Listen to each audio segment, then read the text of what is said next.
Good afternoon, good morning, good evening, buenos dias. Welcome back to RQ Daily. Apologies for my absence yesterday. I was just not a well boy, but we're feeling great today. And I never got a chance to catch the interview, all of it yesterday. I was in and out of the side chat, making sure everything was going as it should, as you do. And I'm very much looking forward to jumping into that. It's only about an hour long. I thought it was going to be 2 hours, but it's an hour long, the part we're going to watch, even less, 45 minutes. Very excited about that. Tonight, you lucky little scamps, we have got. Wait a second, because I didn't have this ready. You lucky little scamp. No, that's us live right now. That's not what we're looking for. Exactly. We're not even on the right YouTube channel. That's why I can't find it. Oh, That's we're nailing practical. it today. Yeah, we are rusty. Right, where are we? We are here. Right. Tonight we have Courtney Burgess's lawyer, his attorney, Ariel Mitchell. This lady, right? Oh, nobody can see what you're looking at, mate. I mean, put it on the screen at least. There we go. Ariel Mitchell. Looking forward to this one, I have to say. So Yes. we've got Tommy. Maybe we don't have Tommy after. Maybe that's tomorrow. Maybe Tommy's tomorrow night. I'm very confused about a lot of things that are happening, but this is definitely happening at 9 o'clock. He was there yesterday. Oh yeah, Tommy's a big part of the channel there. He's our boy. Yeah. He's a big part. So the next, hang on a second. The next big thing. Ariel is tomorrow. It's not today. Oh yeah, it's tomorrow. Yeah. Okay. So it must be Tommy tonight at 9 o'clock. I think it's Tommy tonight at 9 o'clock. Let me just double check this. Sorry, I'm a little bit rusty. How's everyone in the side chat doing, you lovely people? How are you all doing? Yeah, it's Tommy Scoville tonight at 9 o'clock. I'm going to sneeze. I'm going to say it.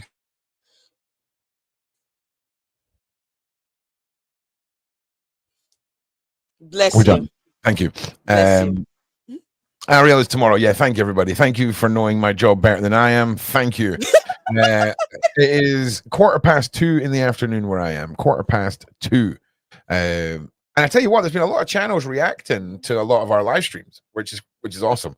And I've been reaching out to a few of them, and hopefully going to be going and speaking to a few people, because lots and lots of fun when you get to interact in a positive, good fashion with the YouTube community. We're going to go look through some Diddy news, and then we have got a madness from Twitter. Like, it's all tying in with the interview that we're about to watch. Wild. Adria. Lionel B is awesome, Elena. Oh, Lionel B is awesome. Oh, Lionel B and I have got an interview scheduled coming up too. I don't know when. It was meant to be last week, but then he had an emergency or something. Let's not say emergency. That sounds, like he was in danger or whatever. But he had something that he had to go into. So that's going to be getting rescheduled. And I swear, I have got a new series starting on a Wednesday night with Beverly Rhodes. This woman is unfreaking believable. Right. If you didn't see the live stream where she just went inside Sean's head and started describing what he was doing with his feet and the stuff around him, go and watch that. And I cannot wait for this series. It should be 7 o'clock tomorrow night before this live stream. And then I'm filming 2 bits of content with Big Homie. One of them is all about humans that are transported, and the other one is all about the occult in Hollywood. I've also got a couple of other interviews. Lionel, the lawyer Lionel with the crazy glasses, and a couple other people who work within the human transportation legal side of things, and a survivor of human transportation, all tied in for one awesome bit of content. Then I've got a survivor from Hollywood human transportation. We are talking elites. We're talking The Hunt. We're talking an eyewitness testimony from within the room where ceremonial horrible things were happening. And they are going to name names and drop all of this. Now, when this one drops, this is going to be probably starting at the start of December for the first week. It's probably going to be 5 or 6 episodes that are all an hour long. There is multiple celebrities, politicians involved in this. It will be presented very much as an allegedly, right? Because this is how we have to do these things, and it will be a banger. So I mean, I've never made anything like this, and I've made a lot of stuff like this, and this is going to be wild. I've got an interview with Patrick Vega that is ready to go. I just need to get it approved for green lighting on YouTube. He is a Polish documentary filmmaker who done The Eyes of the Devil. It's an absolute just harrowing watch. Then I've got Candace Campbell, YouTuber and pranker, who I interviewed last year as well. His interview coming up. And I think that is about where we're at with the content. So yeah, I'm very excited for all of this because live streaming is great, and a lot of this content will go out as a live stream. It'll start like this, we'll chat, then we'll go into the main presentation of the video, and then when it gets uploaded afterwards from the live stream, we just cut off the beginning and the end, so the people that watch it live will get the chitty chat parts and all the rest of it. Now, if you're part of my Discord, you will get an opportunity to ask questions to the survivor who's doing the expose on Hollywood, but you'll only be able to ask questions for about a 24-hour period after the video, the whole series ends. And then there'll be one follow-up live, one follow-up live where all those questions will be answered. And it's just going to blow your minds. What else? Sorry, excuse me. There we go. And we also have the regular stuff that the Sean Atwood podcast, all the Unleashed episodes, all of this stuff. And for those of you who've been waiting for us to figure out the paranormal content, because I'm a huge fan of it, right? And like I felt like such an idiot the other day. I've been meeting with Beverly the last couple of mornings, doing stuff, content stuff, planning stuff, and some other bits and bobs. And this like you don't realize until you start looking into somebody who you're talking to, how famous an individual was, you know what I'm saying? And this woman and the respect she has around the world for what she does is mind-blowing. And the fact that I'm putting together a new YouTube series for you little scamps with this individual is unreal. We're going to be delving into the realm of star people. We're going to be delving into the realms of stories and incidents that have happened within Beverly's life. And we're also then going to go a little bit mainstream towards the end, where I'm going to go and pick the best sort of 3 paranormal videos of the week and then present them to Beverly and get Beverly's input and see, because I think that's some good fun. Do you know what I mean? But for the first couple of episodes, we want to be really putting questions to you guys and getting feedback about what you would want to see from that kind of content. Now, please look at the tunnels and Freemasonry. Okay. Try talking to Gabe Hoffman, maker of an open. Oh, that's a freaking great idea. Yeah, let me just start that one. That's a great one. That's a great idea. Yeah. Another really harrowing, super weekend ruining fun watch is an open secret. But before we dive into any of this, Lady Letitia, how are you? How are you today? I'm doing okay. I still have a sucky cold, but I am doing better. Good. Yeah, it's been a Jeremy coughing fest around the Letitia Casa the last week or so. So I hope you all start feeling a bit better soon. Now, what's your take on? Have you watched any of the content with Beverly Rhodes that we've done, Lady Letitia? No, but I did watch the Ariel. Oh yeah, the Adria. This is the one we were watching today. Okay. This is the one we're watching today. Because I never got to see this yesterday. Yeah. And luckily, I thought it was a 2-hour long video, and I was like, oh man, we're only going to get half of it, and then we're going to have to do the other half tomorrow. But something's going to be popping off tonight that we're probably going to watch tomorrow, and it's a mess. So we're going to watch this about 45 minutes long. We've got about another 10 minutes till we start that, and before we do, we're just, like I say, if any of you are interested, like I say, go and check out the Beverly Hills content. There'll be more to come from that. The links will be up today. Right. So side chat. Who here seen this last night? Put a 1 in the side chat if you've seen this last night's interview. Put 2 in the side chat if you haven't. It's not really going to affect the outcome because we want to be this anyway. So it is what it is. But I can't wait to see this. I can't wait to see this. Oh, yeah, see, everyone's watched it. Brilliant. Okay. Well, prepare yourselves to watch it again with a Scottish guy talking over most of it. All right? Yeah. And we've got a bunch of other stuff as well. We've got some Diddy news, and we've also got some Twitter madness that all relates to this video. Then we've got a Burgess update that someone sent me that we need to go through, which is quite interesting. We have some more scandalousness going on at the BBC being reported on. We've got a clip of Angelina Jolie doing a madness, right? Doing a madness. We've got a whole bunch of P. Diddy posts. There's a lot. Some J-Lo stuff, some Rihanna stuff. What is this stuff?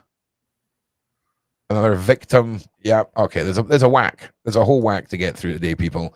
And the important thing is we're all here doing it together. All right.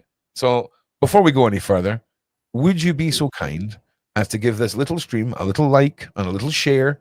Don't do it for me. Do it for Maggie and Letitia. All right. Yes, please do that. Who cares so about much. Ron? Yeah, no one cares about me. All right. I'm just the guy that apparently talks too much and talks over the guests. Suck your mum. How about that? Go and suck your mum. Okay. You tell me how many people you get, how many average viewers you have on your podcast, and then you can come here and criticize me, okay? You know how difficult this job is. It's not very difficult, but listen, I'm just saying. Thank you so much. Thank you so much. I was going to ask you why was so difficult. Oh, no, it is. Listen, man. All I'm saying, right, is my brain goes at 20,000 miles an hour. So for a person whose brain doesn't do that, this job, there's just so much. There's just so much going on. What is happening, my G? What is happening? Everyone go and check out Break the Ice channel as well. There's incredible documentary based Break the Ice. Okay. Videos. Yeah, our boy Luke. So it's not my freaking boat. Should we say a little what we think about Adria? Because I'm seeing that Natashki is talking about her in the side chat. Okay, well, I'll tell you what, I didn't get to hear most of that, and I've already forgotten what you just said. So you go for it, and then I'll learn along with everyone. I just said, I saw that on the side chat, Natashki is talking about her impression of Adria. Okay. Did you, Ron, personally, did you watch any other interview with Adria, or is it just that one that you didn't watch? No, like, sadly, I was unconscious from about 1 o'clock yesterday till about 9 o'clock, and feel great now. But yeah, I missed all of this one. Oh, you haven't seen it? Oh, I saw like a little bit in the beginning, but as I was getting ready. You didn't see the Lionel B interview with her? No, but I heard all about the Lionel B interview. I saw that when she was in the bed getting high. What? She was in the bed, not being happy. She was just doing her thing. She was just doing her thing. All right. Yeah. Okay. It sounded like you were just doing like an expose there. Girl was up in the bed getting all high. Sorry. I'm all right. I'm busting your So, personally, I believe that she's credible, but at the same time, it's pretty obvious that she does want, to be a part of the industry, to get her chance to be a part of it, because she gave so much of her body to be able to be a part of it, that now it's her only option to really finally achieve what she wanted to achieve. But I believe everything that she says. It's just that sometime, Are you saying that she paid the price but never got the ticket? Exactly. She paid a lot of price, lot of price.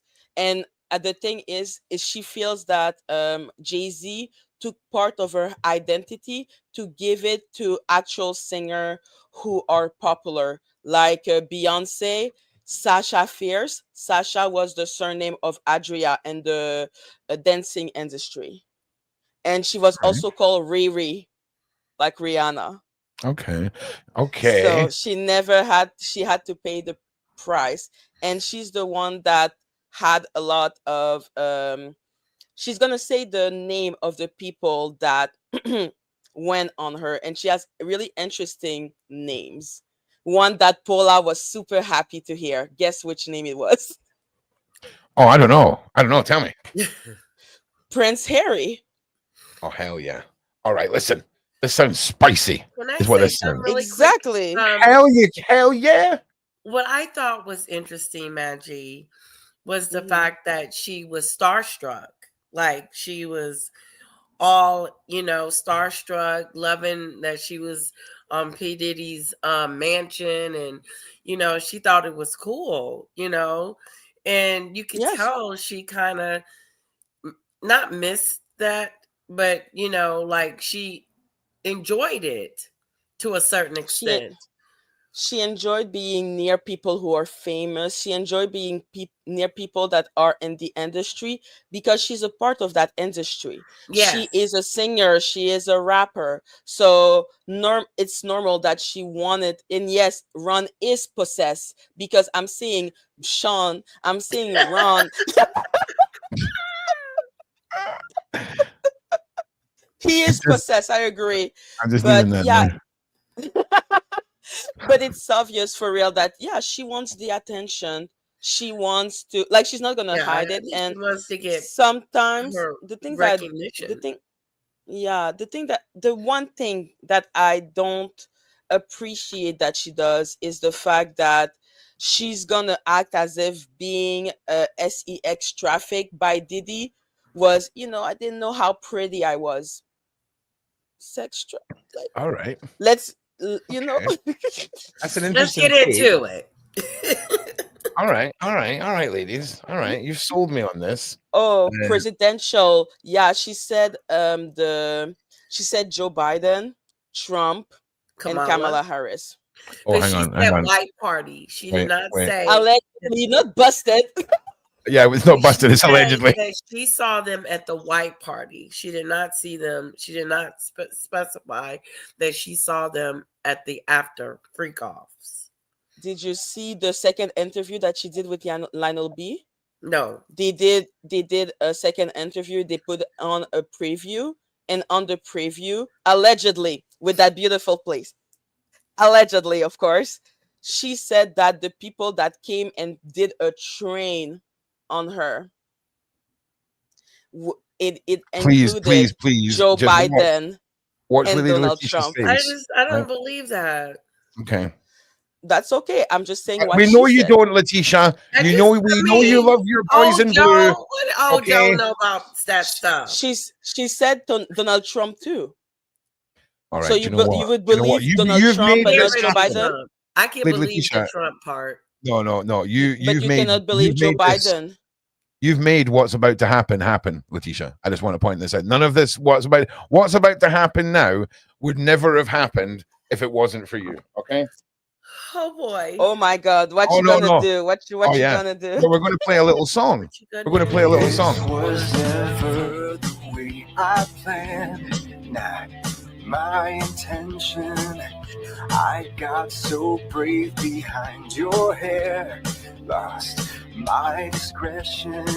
It's not what I'm used to. It's touchy-feely. What if you now? I'm curious for you. Caught my attention. Not even paying attention. The girl and I liked it. The taste of her loyal shampoo. I sniffed the girl just to try it. I hope my voters don't mind it. Is that enough? Okay. You get the point? We get the point. Yeah. Okay, that's all right. On the side chat, just to answer the side chat, a lot of people are saying, "Oh, she didn't name." You only watch the first Lionel B interview? Because yesterday there was just a preview of like 20 minutes for her second interview, and that's when she named those three people. Because I love Adria. Like, I know that she wants fame, but I think, why would she be on those parties if she didn't want fame? Here's the thing, right? How about this? How about we ask a more philosophical question, right? Why is there this opinion that a survivor's story seems to be reduced if they want to seek fame, or they feel that they've been in the Diddy sphere and they've metaphorically handed part of their soul over and they want to get their check. Right? Now, I'm not saying if you partook in you know, the sawing in half of tiny people or anything like that, that amount, that's what I'm talking about. I'm talking about if you're a girl, if you're a pretty girl who with a bit of singing voice, and you're promised all this, and you're put through a madness, right? And you're still capable of standing there and saying, "Where's my check?" Right. Yeah. I'm okay. I'm all here for everyone to interpret their trauma and their journey their own way. And some people want to get what they're owed. I agree. Yeah. And I think they should. Yeah, but for me, the only thing that I don't appreciate, that's the only criticism that I would ever give her, because I think that she's a really strong woman. The only criticism that I have is I am hot and that's why that happened to me. I am almost like lucky I didn't like being pretty and being, so, you know. When it comes to traditional human transportation, very much out of place, odd thing to say, right? When it comes to the Diddy sphere, he only wanted the pretty girls. There was literally, they were weighing them and, you know, going around them with measuring tapes as they were coming in. So I think her comment stems from that. If that, and I've not heard it, but off the cuff, I feel like it's also something about being. She's also proud of it. You know, she's like, I didn't know I was that cute. No, I didn't. But again, though, again, I can get where her saying this comes from. It doesn't mean that I agree or anything like that, but I can understand why those things would come out of her mouth. And Paula, hello, Paula. Hey, how are you doing? I'll say this really quick. What I thought was interesting is when she brought up the young kids that were there, the younger generation that was being trafficked and being exposed. That part I got a little, because she said she didn't know how old these women were, but she was participating in this. And that threw me. I've got a funny feeling we're going to be turning some corners on some opinions and some statements that I've made before I've seen this. I'm excited. Paula, did you see this? Oh no, that is Biden sniffing a kid's head. Excuse me. Oh, and Paula, excuse me. Let me just move Madge down there and Letitia up there, and we'll just chat while they're lost in the tinsel for now. You're right down there, man. You okay down there? Yes. You're all down there. Yeah. Okay. Cool. So, did you watch this interview yesterday, Paula? I watched some of it. I was just surprised. I watched a lot of it actually. Well, we're gonna watch it all this morning. But before we jump into it, if you want to give us your sort of your overview of what you thought of it all, let us know. Well, you know, I was talking to Megan Small, and Megan Small and I were like, because you know we talk on the phone, right? Mm-hmm. So, and she was like, people don't understand that a lot of times people turn to drugs to cope with what they're going through. Yep. You know, I didn't, but you know, but other people do. I felt I needed to stay alert for whatever the fork was happening. Yeah, I'm with Did you see that? I almost said the bad word, but I used fork instead. Hey, listen, we're all evolving. I'm turning a corner. You should be proud of me, Ron. I'm always proud of you. Every day, without you doing anything, I am proud of you. So you get extra guys, I interviewed Natania Rubin. Go watch. I published the video today. I saw. Yes, I saw this please. morning. All of the people. I mean, she goes into so many details. She goes, I asked just the facts of what happened, you know, like tell us what happened, you know, like how did you feel? Where was the point of everything? The new thumbnails are proper good. Which ones? Your new thumbnails, mate. I'm not doing that because you know I'm not. They are really. I'm not a big fan of emojis, right? But other than that, they're brilliant, mate. little bit more contrast. Whoever's making your thumbnails, a little bit more contrast and saturation in all of the photos of the people, and then What do they you mean are. saturation? Like more color? Yeah, look, if you look at this picture of Natanya, you can see where they've made all the blacks true black in her hair, right, by raising the contrast. And if you look at Camilla in the thumbnail below, her suit and hair haven't been fixed, so she doesn't pop out the thumbnail as much. Oh, okay, cool. City Yeah, shop. but they've done everything. They've got the enhanced lines around the edge. They're looking good. They're looking really good. Okay, so you've got a full interview here with our new. Oh yeah, we did a whole hour. Look at that. Yeah, man. I left you some message. I know. But Freaking she's awesome. a powerhouse, you know. She Oh, was man. like boom, boom. The bullet hit me here. It went through here. I mean, I was like, I don't even know how she talks about it the way she does, you know. Yeah. Because being Yeah, like a shot matter in of the fact. face, you know. Oh, she told me actually, that- Paula, Mhm. I can tell you exactly why, right? Because everything that happened that day was exactly what was meant to happen that day, right?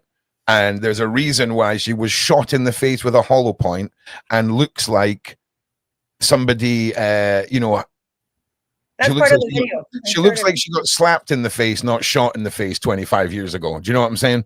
That's So- part of your video. Everything that was meant to have happened that day is what happened, because this woman right here, within the Yeah. next year, is going to have changed thousands of people's lives. I There believe is it. Yes.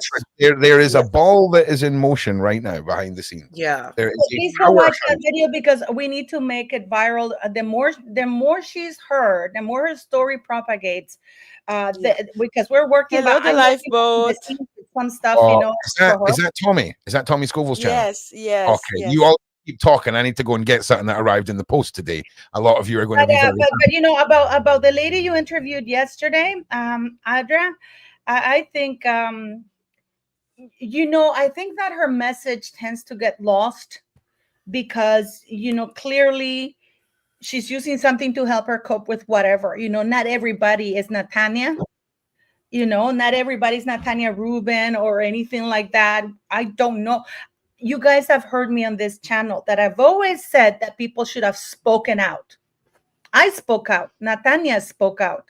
I am not in favor of anybody who is participating in that kind of thing. And then if you really see I'm a big believer. If you see something, say something. Like when Yeah. she said that she was licking a strawberry off her nipple and she was Hey, no more spoilers. No more spoilers. I want to watch this, okay? But you want to talk about seeing something and saying something, right? But that's They what should for me. say- I'm like, why didn't you say something? This is the sort why of is- films. She didn't know the What's little kid that? was Are 14 those and now it's smart? a friend. No, I keep trying to Oh. segue into it, but the girls keep. Yeah, Yeah, now the girls 14 keep- years old they is keep her interrupting friend. the segue. Okay. But you know, I found her incredible. I saw her video, and then I actually have a little clip. I don't know if you want to play that. This is from somebody else, but sure. I mean, Molly and I were like, Molly's pat her coffee because I just sent it to her, right? And she's like, "You should-" No, I'm not. I'm not ready to burn. Okay, I didn't think you were being serious, and this is what came in the mail today, right? Right. This is what came in the mail today. This is I don't know Tommy what that Scoville. is. So this is Johnny Scoville, Tommy Scoville's brother, who makes the Tube of Terror, which are the hottest peanuts in the world. Okay. Oh. Okay. And it comes with a fun challenge. Listen to this. Listen to this. Oh. No food or drink. Yes, you have 10 minutes to finish the tube by eating 1 or 2 peanuts at a time. And then you've got a 5-minute afterburn. Oh, yeah. Yeah. There's about 1 billion of them in there, and they're massive, right? Are And you if gonna that do the wasn't enough- challenge? Oh, don't worry. Don't worry. There's a version 2, which is even hotter and is corn Oh. nuts. Listen to this. Carolina Reaper peppers, Marugna scorpion, 7-pot Mhm. primo, 7-pot dola, and ghost peppers. Why? Why is this a thing? Why do people do this to themselves? Obviously, I'm going to have to eat them. Obviously. Yes, Tommy's my boy. obviously. Are you They gonna do do it for you. challenge? Yeah, 100%. But we'll be planning Diana- this accordingly. Diana I'll Weekly be, on I'll the be side slipping this. I'll be slipping this in on the next 16,000 viewer live stream where me and Tommy are doing the after show, and I can get full full audience appreciation for this freaking lunatic. But anyway, thank you, Tommy. Big shout out to the Scovilles. And but if you play this little video that I have here, I'll play it for you here. Yeah. Let me get it. Yeah. Jacob the jeweler. The others are from European countries and of a royalty. Very royal. Very royal. Like princes. Okay, pause it. Definitely a prince. Whoa. The opposite of being smooth. If you have smooth arms as a can I ask, what is this a meme or is this an actual No, that's her. She said on the live just now, on the live with Sean Atwood, she said that she had been drinking a little champagne. And when she drinks, it puts her in that frame and state of mind that she was when she was with Diddy, and it makes her sexual. She'll tell you. She's a sassy lady. She's talking about this, guys. Ooh. So we're talking about the one that's newly married to the biracial lady. That's the only prince. That's the only prince I know. Okay. Damn, y'all. Oh, Lionel B about to break the Weber net. I kind of say. I just want to say something. People mistakenly assume that Diddy was desperate to befriend Harry and William because, I want to be around the royals. No. Yes and no. Mostly because he knows it'll elevate him saying, I'm buddies with this. But he knows that the royal family has far more reach than any politician. And by being linked to them. And because the police will think 2, 3, 4 times before investigating anybody. We know this by that Andrew Melling guy, the painter. Carry on. You've just reminded me of something. That's why these people, Andrew Melling, what do you think? This huge Queenie.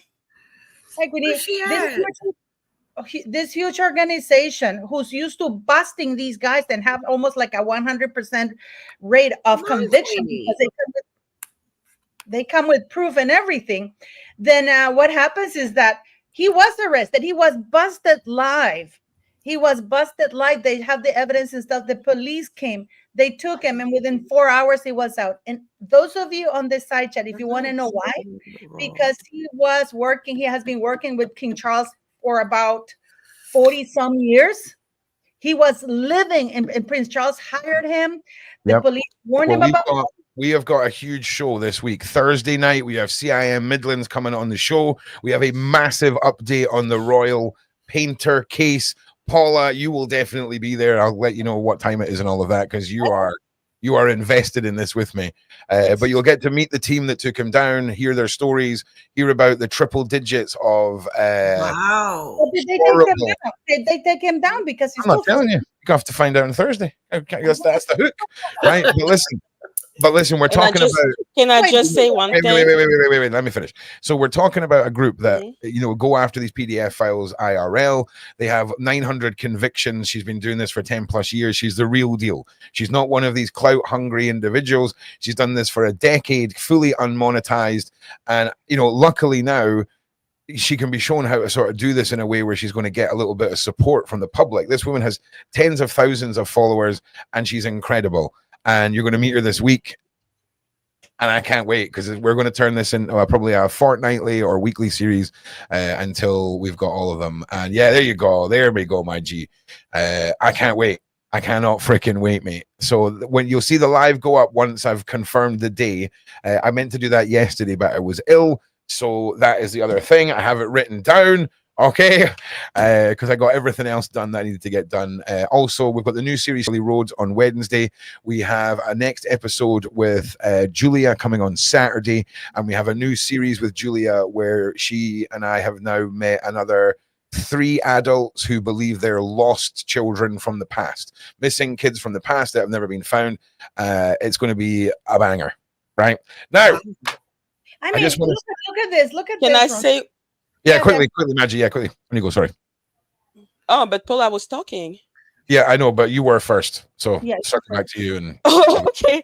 So I just wanted to say that people in the side chat, or even Lady Latisha that I love so much, if you are ready to believe that one side of the politician are effectively in those tape, and when they say the other side you don't want to believe, I think maybe we need to just accept that everyone is probably in that situation. There everyone, is no everyone other than the people that Allegedly. Letitia, yeah, other than the people that allegedly, Letitia say aren't there. I If agree. Letitia says Biden's a good guy, I believe her. Okay, if she thinks the Clintons are cool, I believe her. Okay, I don't want to waste any more time trying to convince this lady who runs blue blood through her veins that these people aren't anything more than spawns of the Antichrist. She ain't ever going to get it. Doesn't mean she's not a lovely, No, adorable I'm not person. gonna get it. She's awesome. Okay, but one day she will have a rude awakening. One day Ron will present her with information that registers in her head, and then she can come on and she can tell us all how, you know, where she's at. But until then, just leave her alone. It's like kicking Bambi over the ice over and over again. It's like just skimming her across the ice. Right, there we go. No, I was just talking about the fact that I saw people in the side chat also being, Trump never did that. Trump never did that. His name is name too. Joe Biden name is name. There's a lot of name from both sides. Just for now, we're all going to agree that they're all at it. Okay, whether you like it or not, they're all at it. I'm not really fond of cancer, but you know, it's just doing its thing. All right, we can deny that all at once, and it's just going to continue to do what it's doing. Maybe sometimes we need to stop arguing over the fine points, because again, that's by design, and look at the broader picture. And the broader picture is, I think it's just exactly. Argue about it all later. Okay. All right. Exactly. And also, we are not saying anything bad about Adria. Like, she is a witness and she has suffered in a way that is unimaginable. How do you say unimaginable? Unimaginable. Unimaginable. Thank you so much. Yeah, thank you so much. Words are hard. Aaron. They are hard, mate. They are hard, mate. So, you know, even if we talk and we talk about the fact that she was drinking champagne, it doesn't change the fact that we believe most of what she says. Exactly. Oh yeah, like for me personally. So that was the only thing I wanted to say. It was. Listen, if Courtney Burgess can film an interview where he's just the top of his head poking over the top of a table where he looks like Diglett coming out the ground, right? You can have a few champagnes and crawl around in a bed, both of which are very bold moves for an interview. You know, that was so surprised. I was so surprised that Ron, you didn't do, like, let's say, a live to talk about the whole Courtney and Jaguar Wright and everything. That was so traumatizing. That's because the things I want to say on this channel may affect the bookings of some of our guests in the future. But wait and see. I've got some very good interviews lined up on other channels, right, where we're going to have some interesting discussions. Well, you should come to mine. I can't wait. Hell yeah. There you go, Paula. Coming on my channel. Yeah, 100%. We'll do that. Ron, so, you know, it's like this thing with the Archbishop of Canterbury. You know that, right? What happened with him? I mean, possibly. I do, if it can be quickly, though, because I want to get into this. It's a huge scandal that apparently he was an accomplice of this guy who was a PDF, and he has PDF 120 children, and he has known since 2013, and he kept his mouth shut, and he just came out and apologized. This is the head of the church, other than the king. Yeah. You know, that's up there with the case. I think you were maybe on the show when we discussed the $850 million payout from in LA to survivors of all of the American versions of archbishops and all of these wonderful religious monsters. You know what's interesting? The interesting part is not that he's covered for the guy, is that people have asked him to resign for the good of the church, and he said, "Yeah, I thought about it, but no." Yeah. And the king is not removing him, which says a lot, because Charles could remove him, because Charles is the head of the Anglican Church. He should remove him. And Charles is not doing it because the Archbishop must have some dirt on him. I think everyone has dirt on everyone in this world. This world is creepy. Thank you, Ron. Well, yeah, listen, I'm not being funny. I turned this picture of Sean into an emoji on the Discord server, and it's the most hot Discord server emoji ever. Like, if you're going to eat on a live stream with 10,000 people, I'm going to take a screenshot and make you live through this for the rest of your life. Like, just like turn off your camera. Man. He's so good. He's a legend, man. Like, he really is. Right. Okay. Listen. Yeah. Let's listen to. It's so good. Okay. Everybody, we're going to get into this now. Please like, please share, please do all that good stuff. It really, really does help more than you can imagine with regards to the algorithm. It's free. If you're watching on a television, it's like 2 clicks on your remote. Make sure you like, subscribe, all that stuff. If you can't be bothered sharing, at least leave a like. Again, it's free. I know you're hearing me say this. Get your phone, share this, and let's get into it. Adria English with us. First time ever live. First time live. Huge thank you for coming on. Thank you guys for having me. Shout out to England. What up, everybody? I hope to come there soon. You guys got to get me there live. You know what I'm saying? Yeah, we would love to. And I'm putting Adria's Instagram link in the description right now in the chat. So thank you, guys. Please go and follow and support. And if you've got any other questions, go over there because it's going to get crazy in the chat tonight. All right. So how crazy? Not crazier than all of us. Before we get into the Diddy stuff, could you just set the table with a bit of your backstory of what led to that, please? I was dating a guy, a model named Anthony Gallo, and he got the opportunity to move to New York and pursue his modeling career.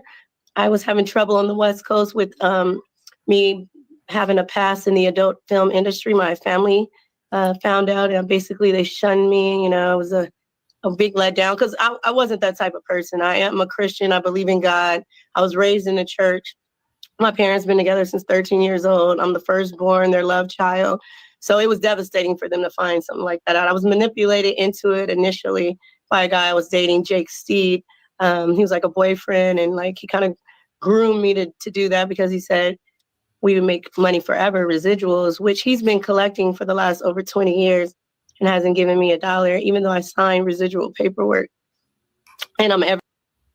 All right. So that the fact that you've done legitimate adult work and been duped out of your dues just adds fuel to the fire for this woman. So I'm trying to withhold the intrusive thoughts, but that's the first one. Everywhere online in the adult, my name is Unique. If anybody wants to look it up.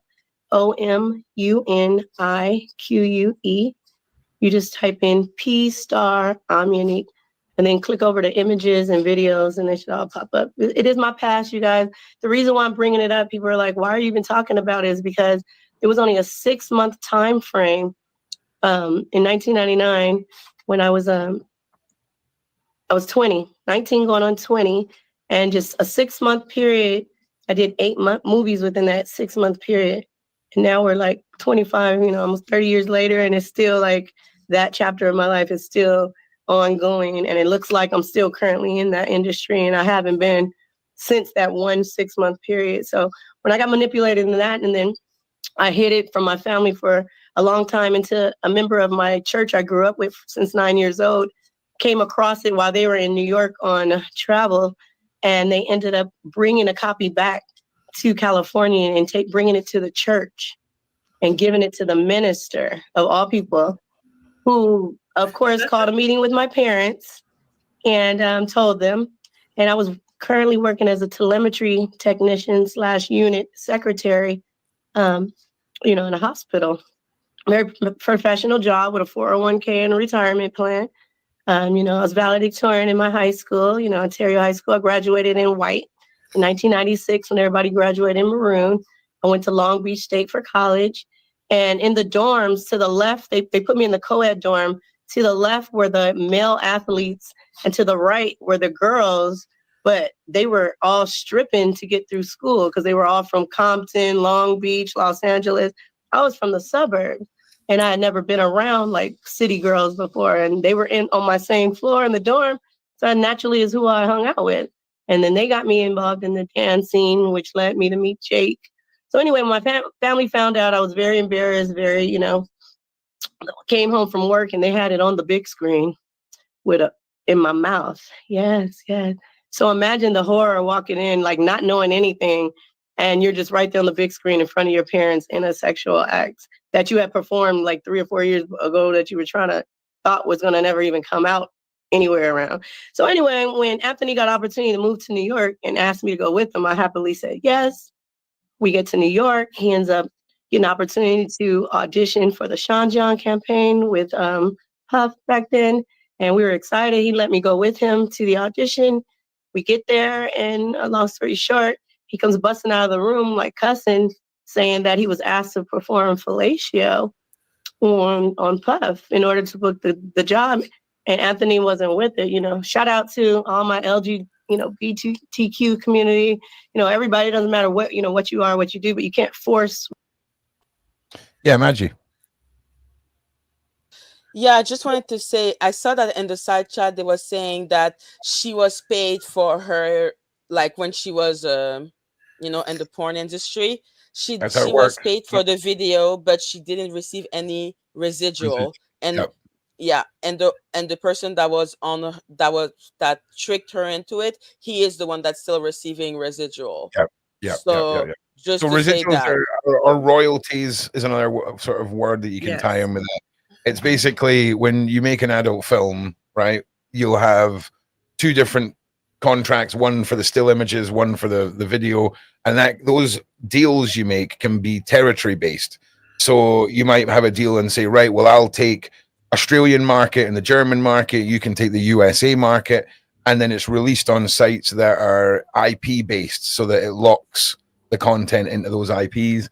It's something that the broad spectrum of the contracts within that industry, they can be so complicated and so drawn out that there's actually, I can't remember the name of the woman, right? If you give me a minute, the next time we pause, there's a documentary that was done by the woman who plays Jen on the Parks and Recreation. The woman that plays Jen in Parks and Recreation, she done a documentary all about what was called the revolving door adult industry, where girls like this will have these incredible, like high impact careers for about 6 months, and then the adult industry wants a new face and they're dropped, and a new one's in, and they're dropped, and a new one's in, and they're dropped.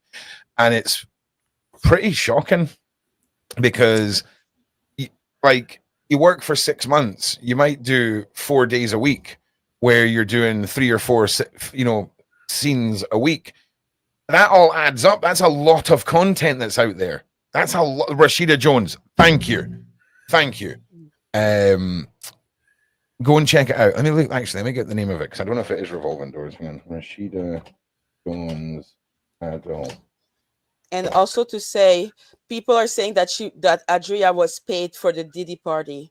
She was barely paid. She was paid $500 per night plus a $500 more if she did something, and then she was drugged.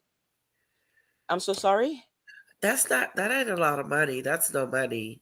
No, that's no money. Exactly. And then she was drugged while on those party, and then now the feds showed her videos of celebrity running train on her while nobody is paying her, and she's barely paid $500.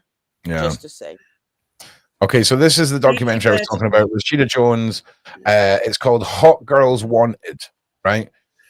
Anyone who wants to sort of see the realities of what was the pre-OF era, right? Where your only option was this option, if that makes sense. So yeah, how are we doing, Queenie? Hello. Hi, Queenie. Hi, Queenie. Hello. My voice isn't all good today, but I said let me join you guys for a bit. Right. Oh, nice. Well, listen, we're 4 minutes into the interview with Adria English from last night. I've not seen it, so we're all getting involved. So, did you watch it last night? I only saw the last 10 minutes when she was basically saying she left England and want to come here. That's it. Yeah. Okay. And do you know what? Someone just said in the site, that's horrific what happened to her. Yeah, it's horrific on so many different levels, right? You can look at it exclusively from an adult entertainer point of view, who was hired to be, escorty style stuff at a party, whatever, completely got shafted, if you pardon the pun. Then you've got our adult work where she got completely duped and conned. This is a story of repeating, but the level of trust she has in the people because of their stature goes up, where she thinks this couldn't happen again. Do you know what I'm saying? Yeah. So yeah, man, I'm feeling you, man. I'm feeling you. Let's keep going. Otherwise, this is going to be a 9-hour live stream. Let's go. And Ron's internet's broken. Brilliant. She's quite naive. What you are into on people, that's where it's wrong, And so when he refused initially, so it was like, oh, too bad you don't, get a chance to work on the campaign. But I was working as a go-go dancer in the regular club scene, and Manhattan is only 13 miles by 11 miles. So the go-go scene is pretty small. And then I was also dancing at Larry Flint's Hustler Club on the 51st and the West Side Highway, because me and Anthony had went back to LA for Memorial Weekend, and we came back and our apartment was ransacked and we had got robbed for everything. And so we were like, do we go back to Cali looking stupid, like broke? You quit your job, the family knows about what you did, we're gonna come back broke? Or are we gonna do what we gotta do to stay in this expensive city that'll eat you up in a day, New York City? So that's how we decided that I was gonna dance. As soon as I walked into Larry Flynn's Hustler Club, it was natural. I felt the vibe. They auditioned me, they hired me right away. And then they gave me the name of Sasha. They were like, it's a Russian name. We get a lot of Russian people that come in. Sasha's great. You look exotic. You don't look black. You don't look, you don't look Dominican. You could be whatever. So putting Sasha with it'll make you look more exotic. So I was with it. So when I ended up meeting Smiko Thomas in the regular go-go scene, she approached me with the opportunity to work at Puffy's white parties, and then brought up the fact that my boyfriend, Anthony, can book the campaign and work the campaign if I agree to work the white parties. So obviously I was a groupie back then. I grew up on, East Coast, music. I loved everybody and everyone a part of it. So I was like, hell yeah, that's some good networking. I'm trying to sing. I sing, I rap, I write, I dance. I was on the dance team in high school and college. It was my dream to dance, sing, and perform. And that's why when I got the opportunity, I was like, what better person to show out? It's like an audition every time, But he just string me along. It was coercion in my heart, and just dangled the opportunity over my face over and over and over, and it just never got there. Imagine, you guys, if you can imagine Beyonce, right? You guys, everybody loves Beyonce. You guys love her so much, you pay $500, $1,000 for a ticket to see her, right? Imagine if Beyonce this entire time for the last 20 plus years had been denied to sing and perform this whole time. But she's Beyonce. She has the skill in her. But because she's being hated on, she's never able to dance, sing, or whatever. So Beyonce would be somewhere crazy right now. The real Beyonce, if this whole time she was never allowed to go in the studio, record a song, get on stage, sing for y'all, perform for y'all, have Blue Ivy up there. If all that was blocked this whole time, she'd be somewhere crazy on drugs, something like that. Well, that's me. So when they took my name and gave it to her, Sasha, and put the fierce on it, I was like, that's cold, because she got famous and celebrated from Destiny's Child. They got famous from Kids. She's never had to be an exotic dancer or anything. So now when you become Sasha and you put the fierce on, all of a sudden you have this stripper persona and you're behind the partition. That's me. And so imagine watching that on the outside, and you're on EBT and government assistance, and you see all of them just dancing around in the mansions and the Grammys, and nobody inviting you no more, and you blackballed for no reason, and then you done put in all this extra work sexually, allegedly, for fake promises, and I was very naive. I believed them, you know what I mean? I believe with all my heart, this is, Diddy. I'm looking around, Mary J. Blige right there. trusted him. Busta Rhymes, Paris Hilton, Jacob the Jew, everybody's there. Diana Ross. You know, Trump was there, his kids. Biden, Prince Harry, Kamala. It was all there up in there chilling, you know, big chilling. J-Lo. So, I mean, I was just like, you know, it ain't no other mix to be. That was a wild one, right? I mean, I just want to put that back 30 seconds. In all this extra work sexually, allegedly, you know, for fake promises and you know, I was very naive. I believed them, you know what I mean? Like I believe with all my heart, like you know what? This is, you know, Diddy. I'm looking around, Mary J. Blige right there. Everybody is in the house. Busta Rhymes, Paris Hilton, Jacob the Jew, everybody's there. Diana Ross. You know, Trump was there, his kids. Biden, Prince Harry, Kamala. It was all there up in there. Damn. I just want to announce to everybody, if you would like to join my Discord, and if you're part of my Discord, I've just created a room called the Ali Carter Files. I want to start a daily segment of the Daily Show about Ali Carter. Paula is a massive supporter of Ali Carter. I know Maggie, Letitia, the side chat are. And there's a lot of people who are at the stage where they're speaking out and they're telling their stories. I feel like Ali Carter is in a slightly different world to a lot of these people because I think she's still being toyed with, shall we say. And I would like us all to start diving deeper into her side of everything because I'm new to a lot of the information. There's so much to do with Ali, with Kim. There's a massive amount.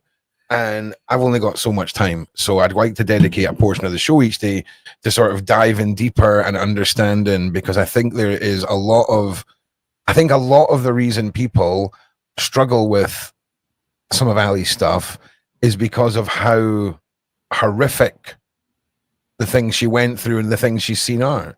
And sadly, I'm pretty desensitized to a lot of these things when you hear them. And they trusted him. They trusted Diddy. They trust is such a big word. It's you trust these people and you trust them to say they're going to do what they're going to do, and then they never follow through with what they said they were going to do. They used her. And I just want to answer some questions from the side chat that I saw when we were looking at the clip. The Rashida Jones thing is just that she made a documentary about how it is to be in the PORN industry, and she is the daughter of Quincy Jones. Adria is going to write a book. She says it on this interview.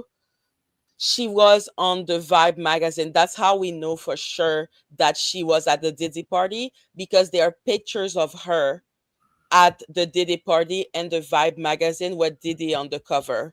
Wow. And and when she's talking about the white nails, it's always with the idea that it's a fetishes of Diddy, and that fetishes, from what she said, allegedly, she said that it came because Diddy's mother, who may not even be his real mother, allegedly. What? So that's what she said on the Lionel B. So she said that woman, since Diddy was a teenager, because he looked like his father, she took his virginity, and it was one of her moves to have that white nail polish, which explained why it became so obsessed with it. So those are some questions that I saw in the side chat. And also, as well, I just want to say, obviously, you know, all of the Allegedly. allegations against Diddy are just allegations. I'm sure he's a really cool guy, and he definitely stands a chance at a trial, because there's so much reasonable doubt here, guys. All right. Exactly. Also, as well, no, Rashida never done anything in the adult industry. She's the daughter of Quincy Jones. No, let me finish. She's done a documentary about the revolving door adult industry with young girls, and I brought it up because Adria's story, when she said she had a very small career in the adult industry of 6 months, it reminded me of that, and it's one of those documentaries that I think it's quite shocking, to be honest, but it was a good documentary. It really was. So anyway, we're going to jump back into this. My hair is out of control today. The people that don't like me playing with my hair, you're having a bad day. I use this new thing called a hair mask, and it has turned my hair into this, like, it feels great, but it's all over the place. Anyway, let's continue. Chilling, big chilling. J-Lo. So I mean, I was just like, it ain't no other mix to be in the music industry. Like, these are the people. So that's why I believed it for so long when people say, well, why'd you keep going back? Because I had already put in work. So it's like, I'm just going to take a complete loss. No, I'm going to keep putting in the work, and then I'm going to get the payday and the fame and the fortune, and, but I got nothing but sent to the mental institution. And I had to lie and say that it was all a dream and I made it up in order for them to release me, or they were going to just keep me in there doping me up and stuff. Well, you've come through it all, and you're here now, and in the chat, it's all love and respect for you tonight. I appreciate that, you guys, because it feels really bad when you have to beg and plead for people to believe you and understand we already are a victim. You already been through the trauma and still alive. And then to get the courage to now finally talk about it, and the first thing people want to say is you're lying. Nuh-uh, you're chasing clout. You just want a bag. No, I want professional counseling. I want probably some type of SSI, some type of, I can't work nowhere. This is traumatic. I have post-traumatic stress disorder. All I can do is perform, act, model, show up, talk to you guys. I can't go work a regular job. Imagine if you told Beyonce to go work a regular job. Like, you can't. You want to do what God put you to do. That's why in my book, I go a lot deeper. I have a book coming out. I go real deep into everything that I saw, experienced, felt in my journey of going from a good girl to a bad girl, and getting an opportunity to be a good girl again through God, because He will save you. I mean, I'm here to save souls, because I led a lot of people down the wrong path getting into the adult industry. And, there were married men that, saw me, and I caused a lot of people to lust and continue. And because I'm online, there's nothing I can do about it. And I feel like there's a part of me that's just going to be leading people to hell. People that click on, there's nothing wrong with the adult entertainment industry, to each his own. I'm not hating on it, but I was raised in the church as a Christian. I wasn't raised like that. That wasn't my dream to, I look comfortable doing it and whatever. That's because I am like a sexual person naturally, I've been told that I'm sexy since I was 12 years old. I don't try. Like, I just naturally, I look young. I'm only 46, so I still can pull guys in my 20s.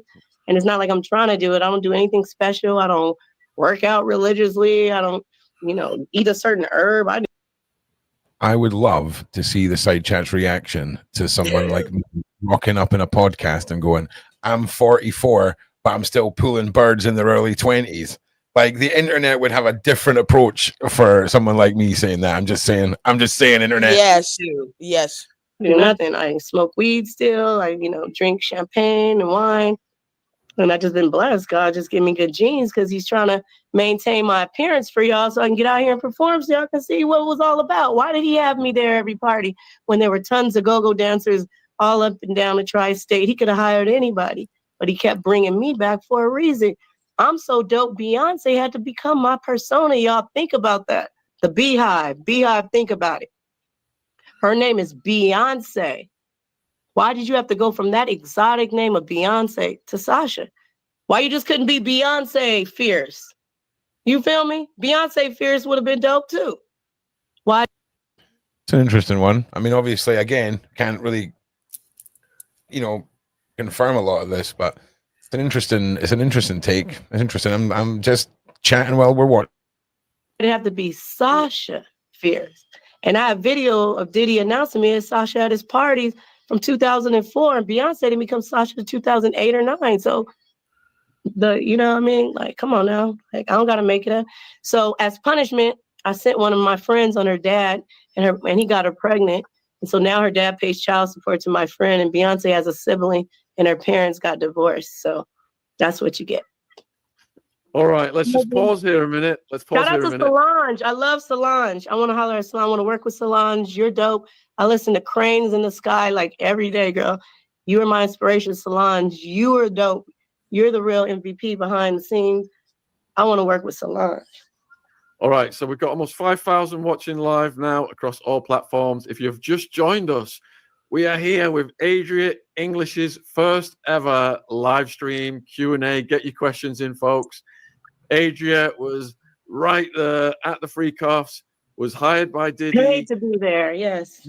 Witnessed a lot of heavy stuff that we're going to get countless into. Things that you guys would never in your wildest dreams would think people need to do just to get off. Wow. We're going to slow down a bit. We'll go back to the first time you ever met Diddy. What was that encounter like? It was dope. You know, he has a good charisma. There's a star essence about him. It was good energy. You know, I was driven to the Hamptons. They provided the car service. So when I left the city, I was thinking we were going to get there quick, but it was like a 4-hour drive through Long Island. And so I was like, what? Where are we going? And then all of a sudden it turned it all wooded and like all these trees and stuff, and then big mansions separated, like just all this wilderness. I'm like, but then we rolled up, like he was standing outside waiting on us. I was like, dang, that's the real Bobby, the real, you know, Sean. I was excited. I was happy about it. I really was. I was like, man, this is dope. I was calling back home to Cali, bragging, telling people like, man, you'll never believe it. It was hella fun. It was fun. That's why I feel bad, because some people be like, you don't seem sad. You don't seem traumatized. Because there were aspects of it that was fun, you know? I'm being honest. It was a good time. I just thought this is how celebrities do it. You know what I mean? I was already in the adult industry. I already was working as an exotic dancer. So I did, you know, private bachelor parties and bachelorette parties. And, you know, people get wild and crazy and get naked and run around. And you know what I mean? So I was just thinking, rich people do it bigger than that. So this was like, this is what they do. But I didn't realize, having me allegedly, you know, perform sex, and I'm as an employee. First of all, like, you had us drinking alcohol as an employee, encouraged. The alcohol was laced. And then you had me doing extra favors that he was benefiting from, using my heart, you know, desire to rap, sing, and perform as, you know, the carrot dangling in my face that I was, you know, participating. And then it was like the elite. So it wasn't like he had me like on Skid Row jumping in and out of cars for $20. Like, these are millionaires and billionaires. People, everybody that I was involved with could change my life for the better. So I'm like, why go out there in the street and be trying to figure out how to get to the people that I'm in the room with? I'm here. All I got to do is cooperate, and I'm be on like them.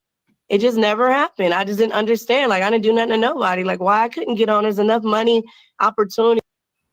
Yeah, it's not where I missed the show last night, so we're watching it together. I was ill yesterday. Definitely isn't the co-host of the Sean Atwood channel looking for an easy way into being off yesterday and looking for easy content. It's got nothing to do with that. I just didn't see it. Can we answer something from the side chat? Yeah. Okay, so I see that a lot of people of the side chat, which is one of the things that I didn't like about how she talked, like she makes a lot of emphasis of her appearance. But you have to understand that it also comes from the fact that in that industry, appearance is so important. That's why she keeps on bringing it back. And even if she was ready to pay the price for fame, but she paid the price and they didn't give her anything. I think that's what makes her always talk about Beyonce. I think there is a jealousy there because Beyonce didn't do any of the work that she was doing, but Beyonce still got the fame. She never had really an opportunity.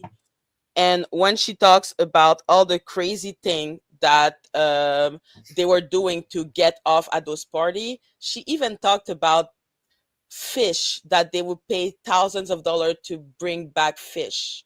How was the do wedding, things with by the the way? fish. You guys, did you guys get married? You and Yeti Man? Remember, you don't remember Yeti Man proposing to you about 2 weeks Oh, you're ago? talking to me? That is shocking. Yeti Man, I'm sorry, man. That is how the fame's gone to her head, mate. Week 1 of working with the Sean Atwood channel, It's she was over. accepting people's proposals. Now she doesn't even remember your name. Okay, Did he that's the go on price my you pay. channel? You want to get married to me, but you're not one of my subscriber. You don't talk to me anymore. Uh-oh. Is that Tell him, really Maggie. marriage material? I'm just saying, wow. They Wow, exactly. support you. That's how us creators work, right? If you ask us on a date or anything like that, we're like, pull out your phone, pull up YouTube, pull up my channel. Are you subscribed? And the answer very much hangs in the balance. Okay, I'm just kidding. Yes. Don't do that. But People yeah, are crazy. people don't I'm so don't embarrassed. judge her too hard. We love you, Yeti Man. We freaking love you, my G. Okay, you're part of the lore. Like, do you not understand? You're part of the channel lore now. Okay, you will forever be immortalized as, you know, the Sean Atwood. You're a tiny sentence in one of the chapters of the entire story of the channel, my G. Congratulations. No one asked for it, but you got it. All right, listen, we're going to jump back into this, and I just want to say, side chat, the way I view my job here in the interweb, right, is obviously I work for Sean, but I work for you guys, right? The side chat, if we're just putting out stuff that nobody wants to see, no one will be here, right? And we do some fun stuff like where we just sit and watch stuff together because it's definitely not easy content, right? But we also dive into some more important things where we're pushing out some real hardcore messages, and I appreciate all of your guys' support. So make sure you are subscribed. Make sure you are making sure you're got the bell on and all these good things. But right now, what you can do for me is give me a big share. Okay, I've got a personal goal of trying to get my daily show to 2,000 daily viewers on YouTube, and then whatever else across other platforms. And we're averaging probably between 14 and 1,800 a day. So if you guys can help me, I would really appreciate it. It's one of the things I would like for Christmas, and you guys can make it happen. You beautiful Ron? side chat. Yes. Ron, you didn't hear about the fish. No reaction to the fish. Oh. She said, and one interview that they pay thousands of dollars to get off with fish. Okay, yeah. I mean, listen, if it's one of those big mouth bass, you know what I'm saying? One of those big mouth bass, right? Because I've got a funny feeling a caveman thousands of years ago invented the world's first fleshlight with a big mouth bass. Okay, all I'm saying is there was some funkiness going down in a cave. All right, I've seen the fossils. Right? No, that's not. Paula, welcome back. How are you? Good. I'm just looking at that. You know, like I wonder if this lady was in the tunnels. Yeah, it could be. No, I'm serious because, you know, nobody's talking about that. I know a lot of people have tried to cover, oh, no, there are no tunnels, you know, blah, blah, blah. But then I remember we did a live and you were talking that, I remember somebody saw this and they said that these people don't buy those mansions by chance. Yeah. It's that they know that those tunnels are there. Yeah. There's certain houses that seem to keep changing hands to owners that have ties to all of this either now or things that have went on in the past and all of that, because you know yourself, it's a sad thing to say, but between the 1940s and now there's been a massive social mindset shift, not just on women and women's rights, but you know how you conduct yourself. I forget the word, but you know what is the way to treat everyone, and my brain has gone, it's devolved. So it's interesting when we start looking throughout it all, because when we got into that generation where it was just, oh, listen, you know, I'm just a secretary, my boss is going to slap me on the ass, right the way up to where we are now, and the movements that we've all seen, watching that evolution of where the line is really defines a lot of what happens. Because people aren't with you that I saw that. Did you have a guest that's, I can't remember, but you know, I've been following this. I think it was Ali Carter in an interview that said that these people buy those mansions because they have the tunnels there. They already have the underground. She was talking that El Chapo, they buy homes from drug lords and stuff like that, because it's Yep. like they have these tunnels, you know. And you were mentioning that Diddy was sued by this cartel. Yep. You know, and Ali Carter, I think it was Ali Carter, because I watched so many interviews with her. So she was saying that that it's that they buy those houses for that. There's a reason that they don't buy those houses. So I saw this house and I'm gonna buy it. She said that sometimes the houses are ugly and people don't understand why did they buy the house there, you know. Well, and yeah, there's a exactly. reason for And that. there's the different levels of tunnel, right? You're going to get houses that have got weird old tunnels underneath them, right? Then you're going to get houses that have got, you know, the Playboy tunnels underneath them. Then you're going to get houses that have access and tunnels that to places and things that you and I have no privilege to know about, you know. And then there's all the legends of the Starbucks and the Hollywood tunnel and all this kind of thing. But as far as tunnel goes, we would all be completely insane to think, first of all, that this tunnel network isn't real. It is. And second of all, people sort of step back and go, well, how would they do this? How could they build these tunnels without us knowing? They make millions of children vanish, right? This poof, Kaiser Soze their asses, gone, right? Gonzo, right? Tunnels, right? I said this on the show. They'll just make massive mutant moles, mate. Massive mutant mole. A mole the size of a combine harvester, just powering through the underground, and then just old yeller it, and then turn it into McDonald's patties, allegedly for us, the slave race, to consume. Nom nom nom nom. Mutant mole rat. Nom nom nom nom nom. Do you know what I'm saying? Did you just say Jamaican patty? Yeah, to make into burger patties. Oh my god! Right. I'm just saying. I was like, don't insult Jamaican patty. No. We're not going to throw a Jamaican party for no. What is giant tunnel dring and mole rat got to do with a Jamaican? Listen, I am French. I don't understand. I'm from Quebec. I'm from Quebec. Quebec. All right, let's get back on track. Let's get back on track. Okay. Also, all allegations against mole rats and their relatives are allegations. Okay, I just like to say that now. Let's continue. We'll continue once my internet decides it wants to work. The awards performance to go on, you know, like why I got to get blackballed and shut down, like why I wasn't provided the equal chance for the people to say, oh, she whack or she's dope. You know what I mean? Like why I have to just, you know, go to mental hospitals and work jobs that I haven't been able to keep longer than a year since then, because I caught 3 DUIs because my chemical balance in my brain is messed up forever with all those, you know, horse tranquilizers and muscle relaxers and ecstasy and everything mixed with the alcohol. It like changes the balance in your mind. So whenever I drink, you know, wine or whatever, or champagne, like I get crazy. Like my last video, y'all, I was drinking on that one. This is just coffee. So you can notice the difference in me. When I'm talking like this with some sense, and you might see me sipping, it's just coffee or soda. When you see me and I'm acting sexual and I'm wild, all of a sudden I'm her. I naturally turn back into Sasha without even trying. Like I'm talking about if I'm in the room and everybody are married couples and they get me drinking, I'm flirting with everybody's man, and I'm not doing it on purpose. I just naturally go automatically back into stripper, go-go dancer, life of the party, make everybody happy mode. And it comes off as, who does she think she is, trying to, you know, steal the shine, or, you know, I don't need attention like that. I naturally get it, you know. Just quickly, apparently it was her first go-go dancer employer that named her Sasha because there was a lot of Russians and she looked exotic. Diddy so the chat's going at lightning speed, but there's a lot of questions. Was it Diddy or was it? I think it was her first go-go. They said it earlier. Whatever she said earlier, she was going through her. It was her first. It was her first go-go dancing when she was at a strip club, because she didn't look black and she didn't look Dominican. Right. She looked exotic. Yeah, that was right. So Ron is right.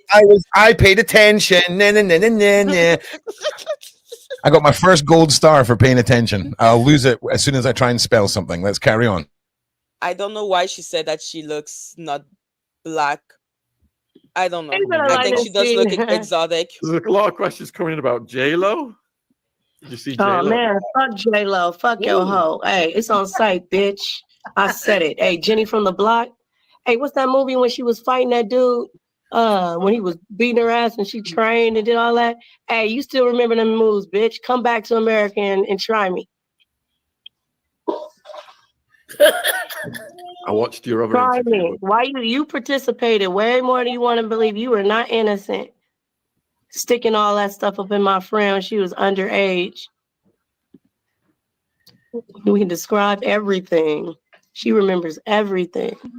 Thank God certain things didn't happen to me. I didn't experience everything my friend did. Like, I didn't have 2 babies that were taken out of my stomach that I don't know where they're at. How old was the friend? 11 years old initially. I mean, we've heard Natalia talk about, old J-Lo's crimes, okay? And now we're hearing further. I just want to say that there's a good possibility of, hang on a second, Paula, I can hear you abusing your keyboard. I'm just going to, no, I've muted you just for your keyboard. I'm the same. I'm like, I'm like this when I'm typing. Like, I'm the exact same. So don't worry. And it's the microphone. No one's actually abusing their keyboard. It just sounds so bad through the microphones. So yeah, I'd recorded a whole video with Beverly Rhodes the other day, and her dog was asleep and snoring throughout the whole thing, and I never had the heart to mention it. Right? I'm like, it's okay. There's going to be a backing track. There's going to be a backing track, and every now and again you hear a from this tiny dog. So yeah, there we go. The realities of the filming era. You know that Cat Williams said Cat Williams would be a great guest to have if you could book him. We've already tried. He has responded, and he's not. It's not going to happen right now. Okay, I love but him. for example, I've been. Remember what I told you, Ron, last year or something, that 2024 was that going to be the year of the downfall and stuff like that, and you go nah. And a lot of things have happened. I actually do remember you saying that. And you said, I told you it was going to be the thing. Jaguar Wright is here. All right, Jesus Christ. How we doing, Jag? Big shout out. How are you doing, mate? Hello. I've never met her. Oh, here we go. Oh, hang on. Are you okay, babe? Jesus Christ. Right, there's a lot just happened in 15 seconds for me to compute there. Everyone just needs to relax.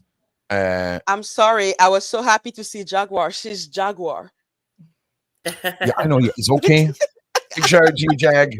Hope you're doing well. But like these people, and this is the thing that I told you before, that there's only a few who are sitting on the top, held by the little people, us. Once we band together and one by one they start to leave, then the platform crumbles. And I think that the next one is going to be Oprah. Yeah, I mean, listen, if I had $100, right, and all the celebrity names were there, I think I'm probably splitting half of it between Jay-Z and Oprah, right? And then I'm going to put the last $50 on Kuchar. I think Kuchar's going to get sacrificed, right? I think he's in Portugal right now. He's vacationing with Mila in Portugal. They went to Portugal because apparently they bought a property there. There's something about Portugal, but it's stupid because Portugal does have an extradition treaty with the US. So like you would think they go to another country, Iran or something, that they don't have extradition treaties. So it doesn't make any sense that they go to if any of you on this side chat knows why they go to Portugal, please let me know, because I've been to Portugal. Portugal is beautiful. Listen. Adria and Natanya need to meet. If she was like, a child of God and everything, I just thought about that randomly. Yeah, Natanya, she is a very, very, very, very, very special lady. I'm telling you that right now. I can't wait. Like for 18 months in the future, and we're all sitting back going, this lady has done bits. Yeah, it's kind of my job to yabber, okay? It's kind of like one of the things I put on my CV. Yabber capabilities, 2,000 out of 100, okay? Okay? All right? I'm going to yabber on. It's how we do this. But listen, thank you everyone in the side chat. Please like and share. We're going to get back into this Back into this now because it's getting spicy. Like and share, please. When she was kidnapped, she stayed with him to 15 years old. Oh my God! And do you know how they managed to kidnap that person? How they got a hold of her? She was walking down the street at 11 years old, and they offered her jelly beans. Harvey Pierre, I believe, allegedly. And next thing she knew, she woke up in New York City. They had the nerve to put her on a private jet, flew her to New York City. She wasn't wearing that. She had barrettes and pigtails in her hair. They put a D&G sweatshirt on her and did her hair dip and put makeup on her, and then put her on Diddy's lap and had the nerve to take a picture like a trophy. Like she was just like a stray rescue dog or something. Like, and the reason why he was able to get away with it because her grandmother, who had custody of her, had also custody of other kids in the family because her mom was on drugs and running around, and the grandma was receiving a check to take care of all the kids. And she thought if she brought light to the fact that the one little girl was missing, that she would mess up all her checks and her way to provide for the family. So the grandma never even said anything, even though because she was calling when she could and checking in, so she knew she was alive. So she was just like, and then my friend actually got away and went back to grandma, but because grandma and them didn't believe her, she went back over there to gain proof. That's crazy to get away. And she said she had to hitchhike, and in hitchhiking, she ended up running into some drug dealers and stuff that ended up knowing Diddy allegedly. And they just called him up like, hey, it's this girl asking about you. And when she was, 12 or 13 years old or something like that. But she had a body like a grown woman. That's why, like her body was advanced already. So we've seen the photo of the woman and they're eating food off her body. Do you know who that was? That's the same girl I'm talking about. She's 14. Wait. 14 in that picture. I sucked a strawberry off her breast, and she's 14. And I'm doing it, and I didn't know. I think that's on Twitter. What is on Twitter? That picture? Image. Yeah. Is that the picture is everywhere. The picture's everywhere. Okay, that is that one. Yeah. Damn. Yep. She was 14. Nobody would think somebody laying there butt naked is 14-year-old child. People were sticking their fingers in her crevices and all type of stuff and eating it right after. And did you see any celebs interacting in that way? I'm just being polite with the language here. Yes. But I'm not going to name names on this live. Okay. I still have a lawsuit pending, and I don't want to be sued or people saying I'm slandering. But the day is coming where names will be named. And we're just going to focus on Diddy right now. Your friend, is she filing suit as well? Yeah, she's Jane Doe right now. She's in the process. Oh, great. There's actually a girl that's running around from Alabama or something like that that's trying to act like that's her on the table. And she's trying to take credit for stuff, and she's lying. Whoever that girl in Alabama, she's telling a similar story, which I'm sure she probably telling the truth. But as far as those pictures are concerned, that's my friend. She's trying to act like those are pictures of her to give her more proof. But nah, we got them same. You take the blur off the face, you see my friend. Like her face looked the same. So excuse me, now my glasses look creepy.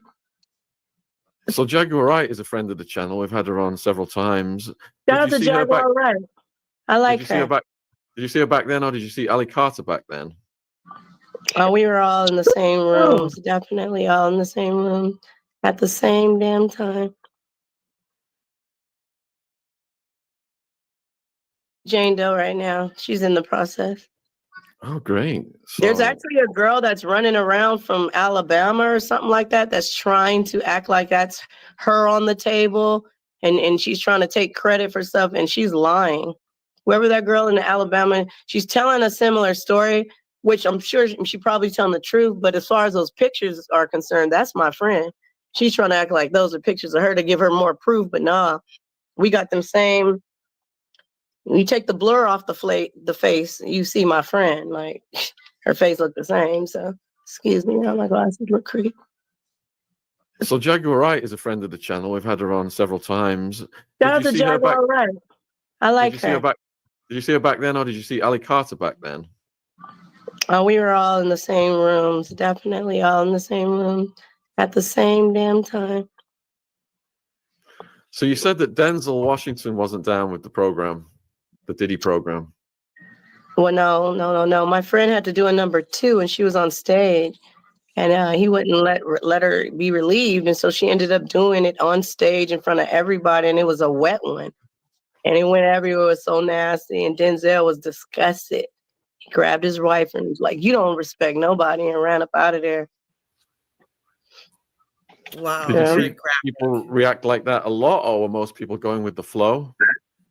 It was so much going on. The people that noticed reacted, but it was just so much going on. If you weren't right there in that vicinity, you didn't even know. It was too much going on. But yeah, everybody, and everybody was just walking around zombied out. Like after a certain time, when you would make the announcement, if you don't, the regular party's over, if you don't want to participate in what goes on after. It's just interesting. I just want to bring up Justin Bieber for a second. Shout out to Justin Bieber, man. I'm a Justin Bieber fan. I want to work with him. Man, I have such empathy for you. You are a strong person, Justin. Shout out to you in your heart. You sing when I hear the pain. Now when I listen to your music, I hear the pain in your voice, Justin. All you wanted to do was sing. Your mother caught you playing your guitar, singing, and thought, let me help my son out. Let me focus on with God, let me nurture this talent. And she thought she was doing the right thing by taking that video to Scooter Braun. And I'm sure Scooter Braun probably thought he was doing the right thing taking to Usher. But Usher, why you do him like that? Yep. You need your ass kicked, Usher. Usher, you need your ass kicked. Ooh. You need to get Ron, slapped can I or say something. Yeah, of course. Yeah, so I see, hi Jaguar. So I see that a lot of people are asking about the 14-year-old and why they were friends. Well, when she saw her on the table, it was one of the first time that she saw her and she didn't know her age. Now they are friends. It was in the past. And the woman, the 14-year-old, why she's not coming out is because she's one of the Jane Doe and the lawsuit. So what happened with Adria is that she was in the lawsuit. She was supposed to stay anonymous, but she started talking. So the lawyer dropped her. So now she has a new lawyer, but she wants to continue to talk because she wants people to understand what's going on. But the 14-year-old will remain Jane Doe until the end of the civil lawsuit, just to say. I just want to say as well, be respectful in the side chat. We do love to just time people out for fun here. It doesn't last forever. Might be 10 minutes, might be an hour, might be a day.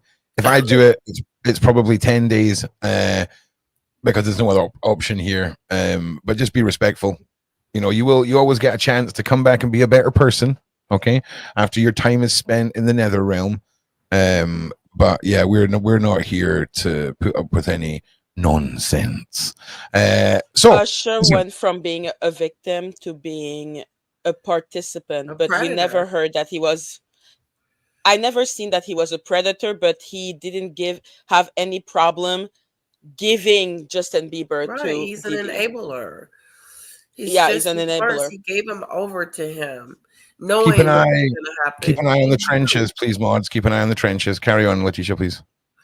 Well, he knew exactly what was going to happen to him, and actually, it was worse than that.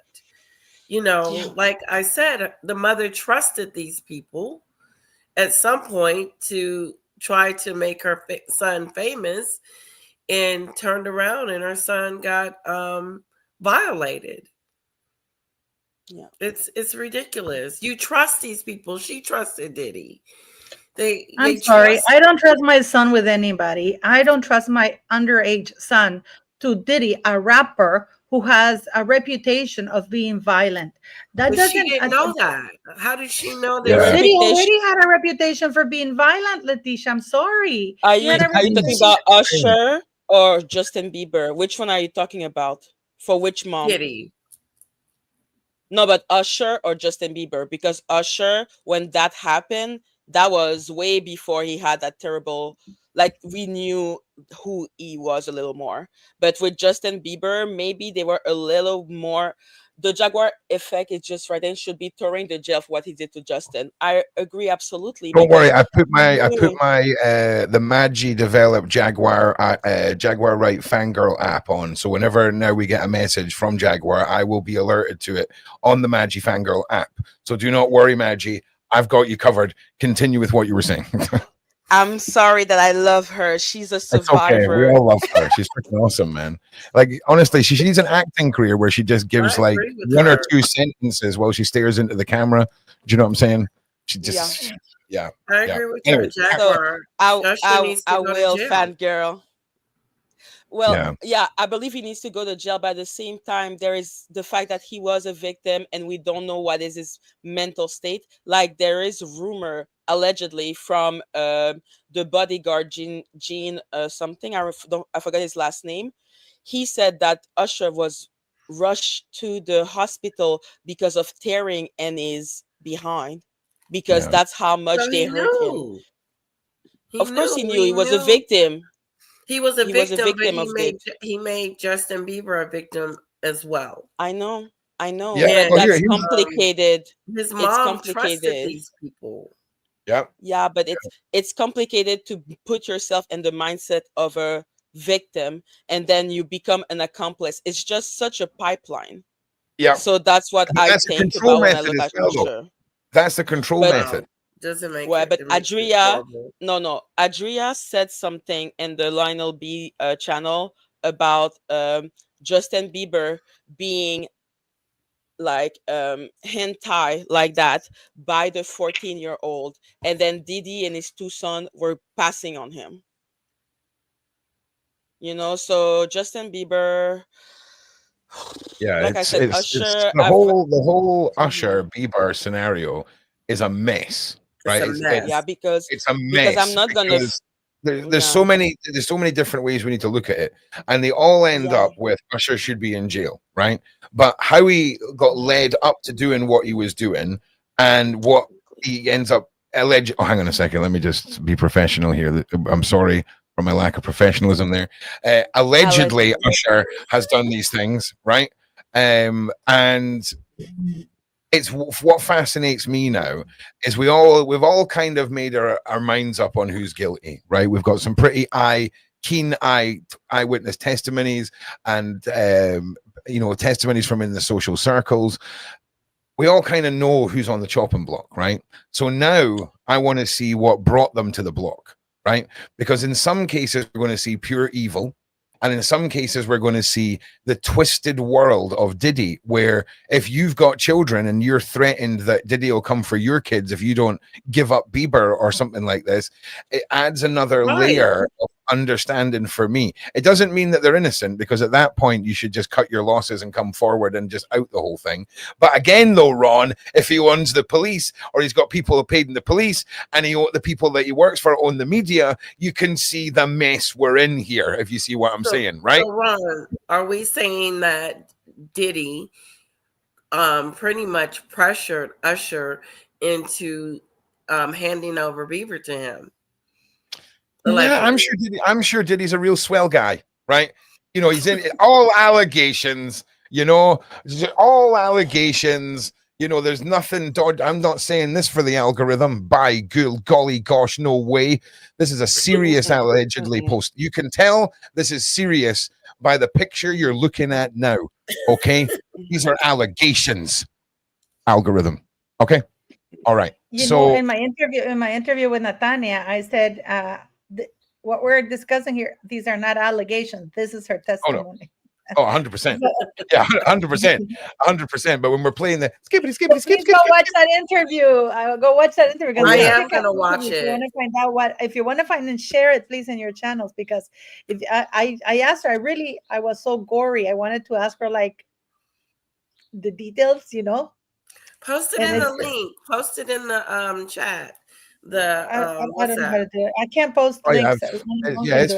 I've already posted. I'll grab it again though. Don't worry. Hang on. I think it's. But it's so funny because You know, if I had been shot in the face, I'm just still dumbfounded that the district, how corrupt were they in New York, that the district attorney has a surviving victim. Can you imagine, Ron, got knock on wood, ¿verdad?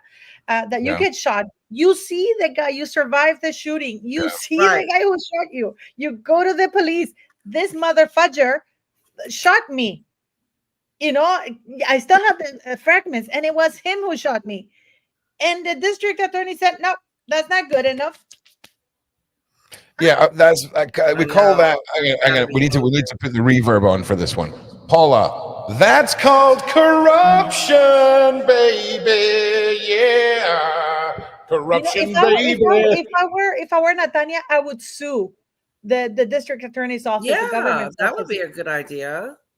I would sue them for lack of. I mean, I would sue them. You know, like, and I think we could all raise like a GoFundMe page for legal bills, or get a lawyer who would do it pro bono. You know, I would sue the district attorney's office for absolutely failure to prosecute.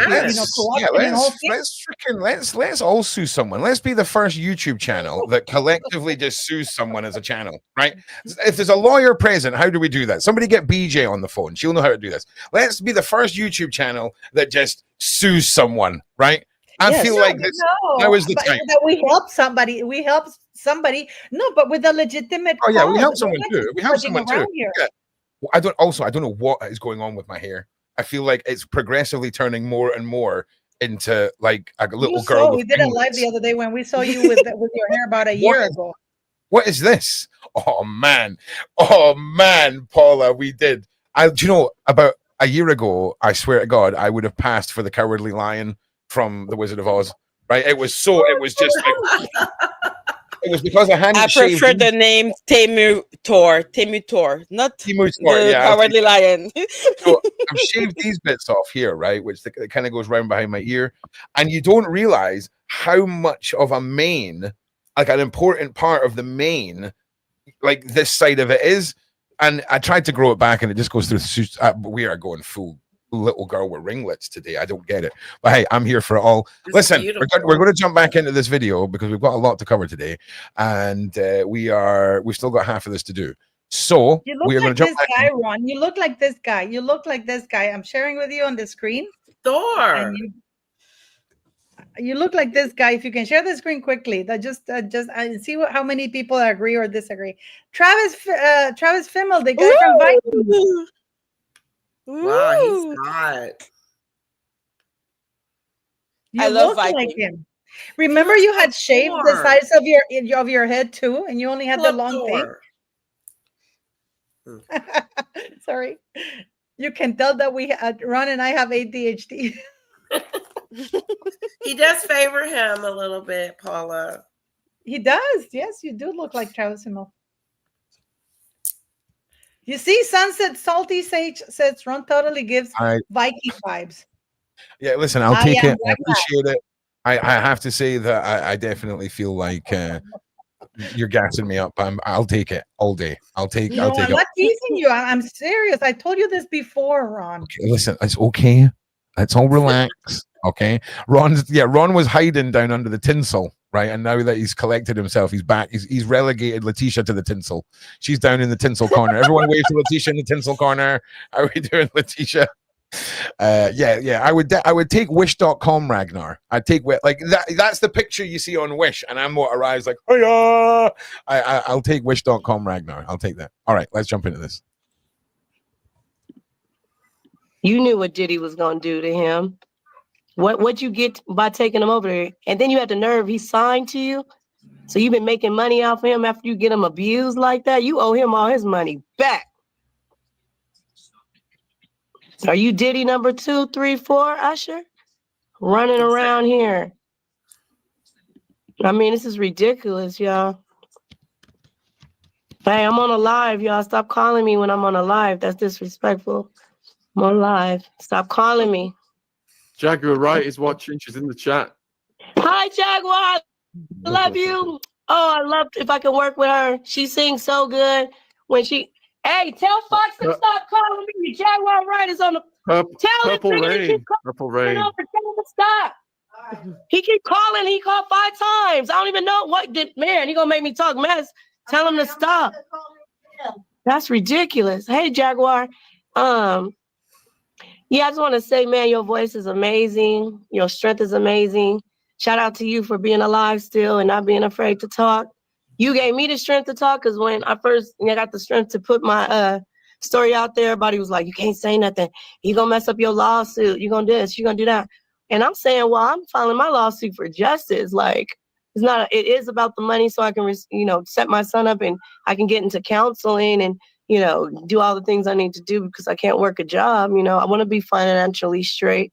But besides all that, I want to work with Jaguar Right. I want to go around and speak at people, victims of, abuse and sexual abuse and sex trafficking. I know a lot. And certain things I want to tell Jaguar, like in face-to-face. Okay, well, we're going to give her the benefit of the doubt then that that's what she wants. If then she's still chasing what she deserves in her bag, I'm going to give her the benefit of the doubt until she proves otherwise that she would actually do something good with that money. If she got her check and got what she was owed. And listen, you can comment after, but I'm just I get the opportunity, and man. Thank you for speaking on me. That was funny, that comment you made about the pardon and all that. Like, I put it out there on purpose so he can't do that. That was the strategy of mine because I talk about it now. If he try to do it, it's gonna look a certain way. So when you said that, like, he ain't going down with the dead, I'm like, yeah, see, my strategy is working. Do you think Justin Bieber will eventually speak out about what happened? Because he looks traumatized. He has to. He's a father now. You think he would take his kid over there? Even Usher said he wouldn't take his kid over there. So why you take Justin over there? Exactly. Why? What did he promise you? What extra did he promise you for you to take that boy over there at the time, knowing what he was going to do to him? What did he promise you? And then did you receive it? Because you sold your soul when you did that. I don't know if you can get it back, Usher. What's that song you got out? Shit. Your confessions and burn. You gonna let it burn, all right. A lot of people are God didn't like that. God did not like that from Usher to take Justin over there. Because now it's nothing that Justin can ever do to get his innocence back in that way. He stole so much from him when he took him over there, knowing what was gonna happen to him. He wrong for that. Hey, Justin, I want to work with you though. If we can meet up.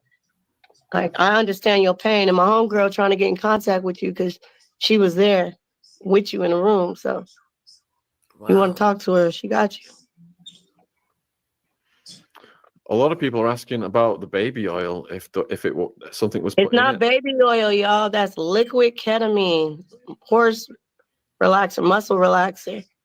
It's topical. You can rub it on you or you can ingest it. And all of a sudden you become a zombie. Like, your eyes are open, you're talking, but you're not there. The demons have jumped into your body and you're like a robot and they're just controlling you. He can tell you to go kill somebody and you do it. If you're a heterosexual straight man, he tell you go suck a dick and you gonna do it. Excuse my words. I don't know if I can cuss on here or not, but if you're a married man that's never cheated on your wife, now you cheating on her. If you're somebody that would never have messed with a kid, now he throw you in a room with somebody underage, now you a pedophile, and he recording it all. Allegedly. All this is allegedly, you guys. Allegedly. A lot of people are asking about your thoughts on Courtney Burgess and the Kim Porter's book. Okay, I was recently contacted by Chris Todd directly, and he told me that he was the one that gave it to Courtney, that everything is real. I'm sorry. Sorry, what? She said she contacted Chris Todd.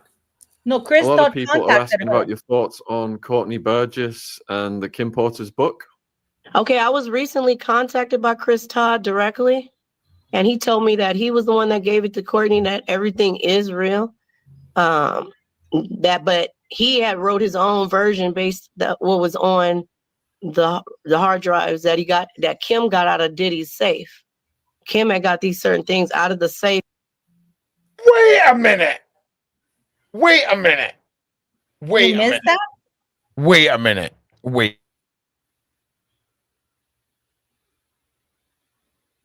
kill somebody and you do it.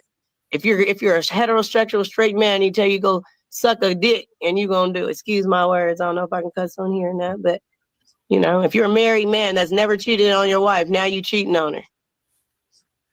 You know, I mean, if you're somebody that would never have messed with a kid, now he throw you in a room with somebody underage, now you a pedophile, and he recording it all. Allegedly. All this is allegedly, you guys. Allegedly. A lot of people are asking about your thoughts on Courtney Burgess and the Kim Porter's book. Okay, I was recently contacted by Chris Todd directly, and he told me that he was the one that gave it to Courtney, that everything is real. He was the one that gave it to Courtney and everything is real. But does that mean that that's who gave it to him originally? Because that's what would make sense. Just a second, Paula. But he had wrote his own version based on what was on the hard drives that Kim got out of Diddy's safe. Kim had got these certain things out of the safe and gave it to Chris, who lives here in Orange County, California.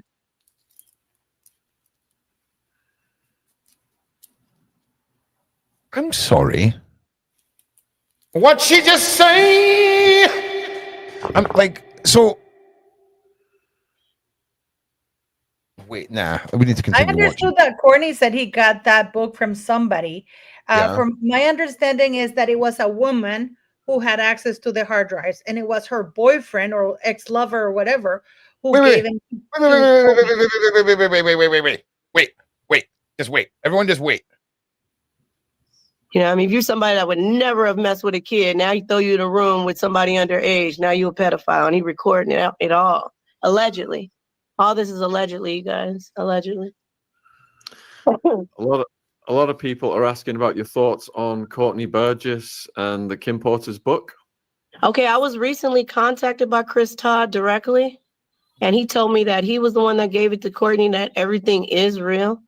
But he had wrote his own version based on what was on the hard drives that Kim got out of Diddy's safe. Kim had got these certain things out of the safe and gave it to Chris, who lives here in Orange County. So then, gave it to Chris. Does that mean that there was notepad files or Word documents on these USBs, and that's what he's wrote the chapter of, or has he watched all of the content and then written about what he's seen? Well, I understood that the guy had access to the hard drives, right, and based on what he saw on the hard drives, he wrote a book. Right. Or the hard drive that, what's her name, that she gave him, because apparently Diddy's ex-wife gave these people the hard drives. That's what I took from that yesterday. I thought that's what I understand. That she gave the hard drives, and she had this information on Diddy, and she was working on the book. Hang on, Paula, right? So Kim takes them out the safe, right? Yeah. Kim gives them to Chris Todd, hang on a second, allegedly, right? Yes. Chris Todd gives them to Courtney, but Courtney received them years ago, he said. There's something not adding up here. Let's get back into this. California.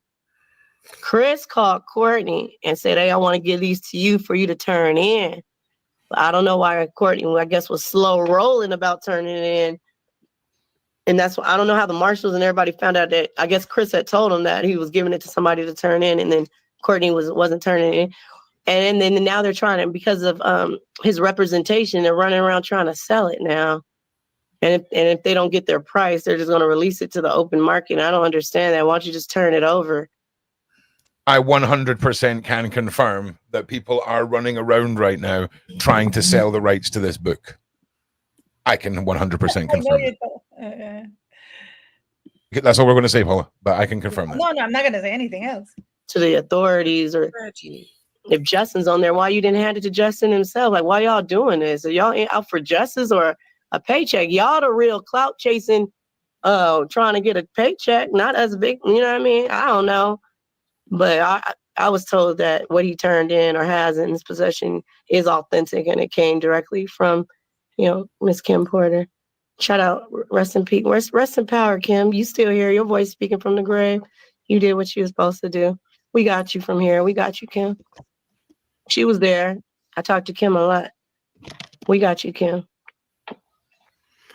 And you got some questions coming about Tupac. Man, he put that money up from Tupac to get killed. He put that $1 million up. The bounty money that he paid that somebody ran off with, ended up starting a club with it. That's why Keith D and them were mad, because they put in the work but never received the $1 million. But he paid the $1 million, but it just didn't get to the right hand. But the $1 million was paid. So I'm doing this for Pac too. Shout out to the West Coast. West Coast, we up. Mustard on that beat. How? I love DJ Mustard. I'm going to be honest with you, right? Somebody in the side chat, right? Montana, right? I don't really trust anyone that hasn't had a direct role to play in the Didosphere, right? So survivors, Jaguar, Adria, Netanya, all these individuals who fit in this whole story in the way that they do, as opposed to the Courtneys, the lawyers, all this kind of stuff. For me, I'm on a different investigative journey with all this. Like, for me, this is all about energy, witchcraft, sacrifice, and a whole bunch of horrible stuff that a lot of you can tell me doesn't exist. And fair play to you. Ignorance is a glorious attribute, but sadly, I'm not blessed with it. And the road that's taken me to some mad places. You're all going to see my video that I'm putting together on Hollywood and the occult, and you just get ready, man. It's a madness. Anyway, we're going to power through this. Here we go. Work with you, DJ Mustard, please. Kendrick Lamar, y'all call me. Super Bowl's coming up. Come on, let's run it. Let's run it. You're getting asked about people above Diddy. Yeah, like Clive Davis. Yep. Yeah. Wow. He was in the he did a lot to my homegirl Underage too, allegedly, but not allegedly, because I can't wait for her to pop out. Oh my gosh, these receipts is crazy. So we have to say allegedly, but the receipts is so strong that somebody should better be hollering at me on some settlement, because discovery gonna be crazy.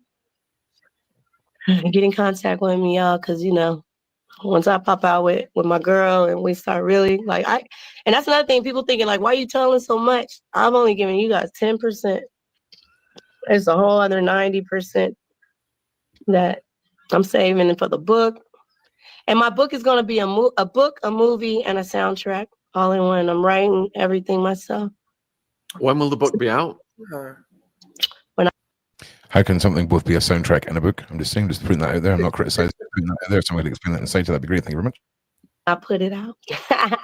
Actually, I'm looking for a deal. If there's any publishers out there that want to give me a fair price for my life story and go in on it with me and be part ownership, that's open for a negotiation. But don't come to me if you're talking peanuts, because I need to have $1 million conversations at this point.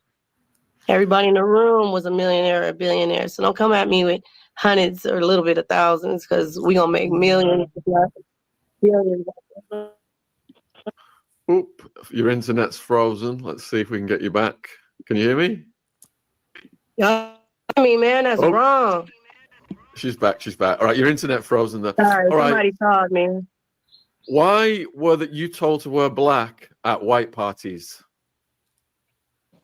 That was to symbolize who to look for if you wanted to do extras, I believe, in a way to kind of make me the target. If you didn't come there initially for that, by the time they got you faded and said, just look for the black dress, that's all you had to do. Dan, you're not going into labor, are you? Okay. Just look for the black dress. And we usually had some type of shorts on because we were dancing. So when we were made to wear a dress, it was just for easy, quicker access. I believe. From Rilden. What did you see at the white parties? Did you go into the private rooms, to the after parties? I saw a whole lot. I saw nudity. I saw drug use. I saw drugs. I saw celebrities doing a lot of things that they're probably embarrassed of. My thing is, why was y'all doing it though? Like y'all had to know. Like, I don't know. It's interesting to me that they were so comfortable to like let themselves and their guard down like that. Like they were doing like absurd, just demonic, satanic, just ritualistic. I'm talking about animals, blood, minors. Telling you, a lot of people when they're lost their souls, man.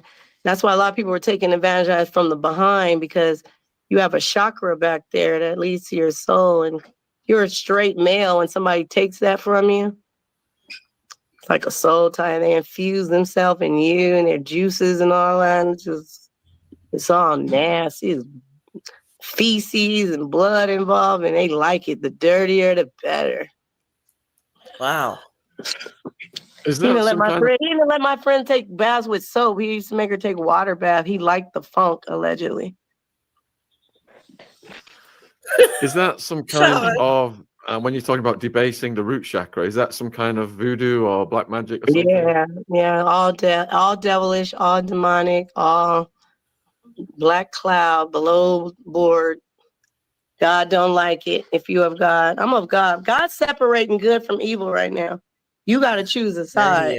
Ain't no more straddling the fence. And if you did sin back then, all you got to do is repent, admit to it, and then you can move on. But all this keeping it secret, don't want it to come out, lying, denying it, all that. You can't lie to God. That's the thing about it. If you think that is no God, then you're gonna keep acting that way and keep denying it. But if you know that God is real, you know you're gonna have to face judgment day if you don't want to just go ahead and tell it now. I'm forgiving. I'm willing for somebody to say, man, 20 years ago, I was wilding, I was acting up, I was on drugs. I don't even remember doing that to you. I apologize. I'm accepting of apology. But all this hiding and secretive, we gonna kill you and all that. Like, come on, kill me and send me back to heaven so I can really find you in the spiritual world. It's eternity we talking about, y'all. Y'all playing games. Everything you look around and you're experiencing, you guys, it's all temporary.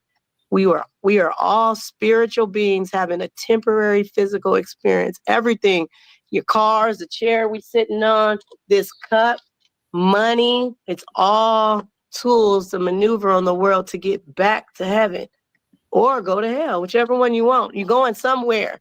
You get this much time in life. You're born and then you die. What you do in between it determines if you go here or here. So what you want? Was it worth it? Running around with the diamonds and the this and they paid $1,000 for my show and all that. But then after you lose your soul, ain't no appeal when you get sent. Ain't no, you got to serve 10 years in hell and then they're going to ask you again, maybe you can go to heaven now. No. Once you're sent there, that's it. For eternity, not for a couple years, eternity.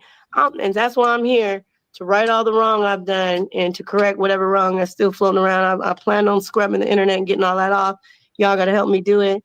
And, because, I choose God.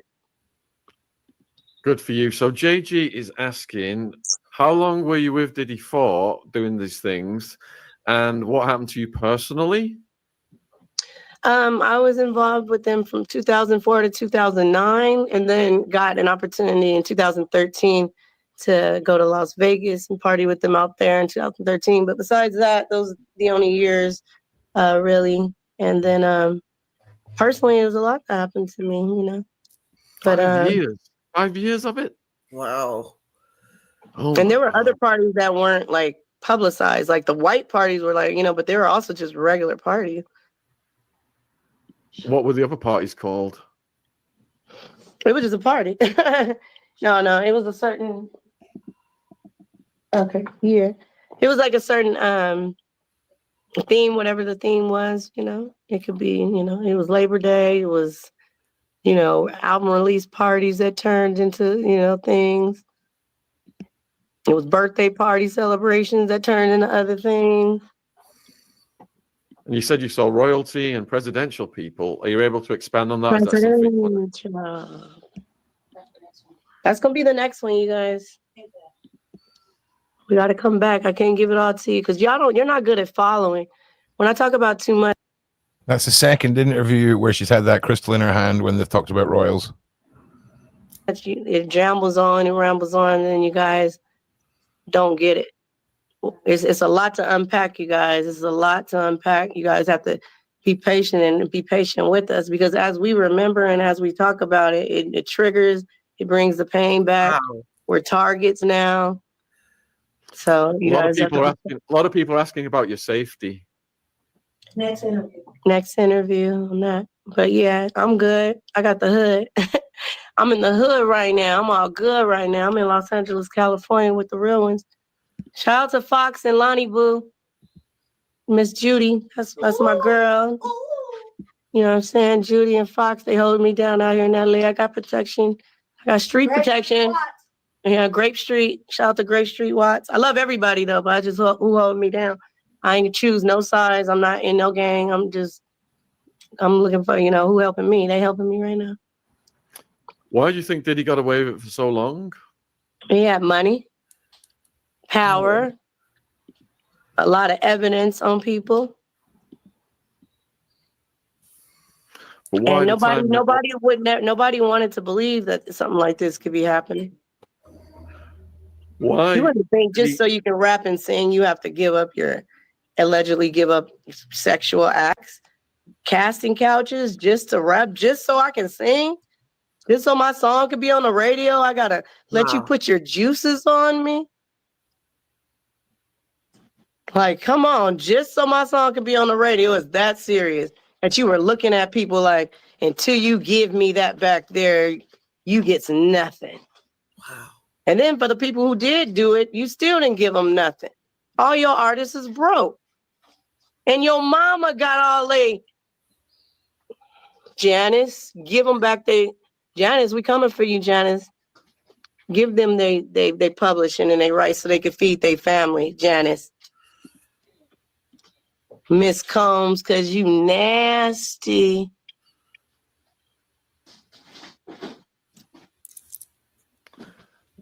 And what do you mean by that? What did you witness something?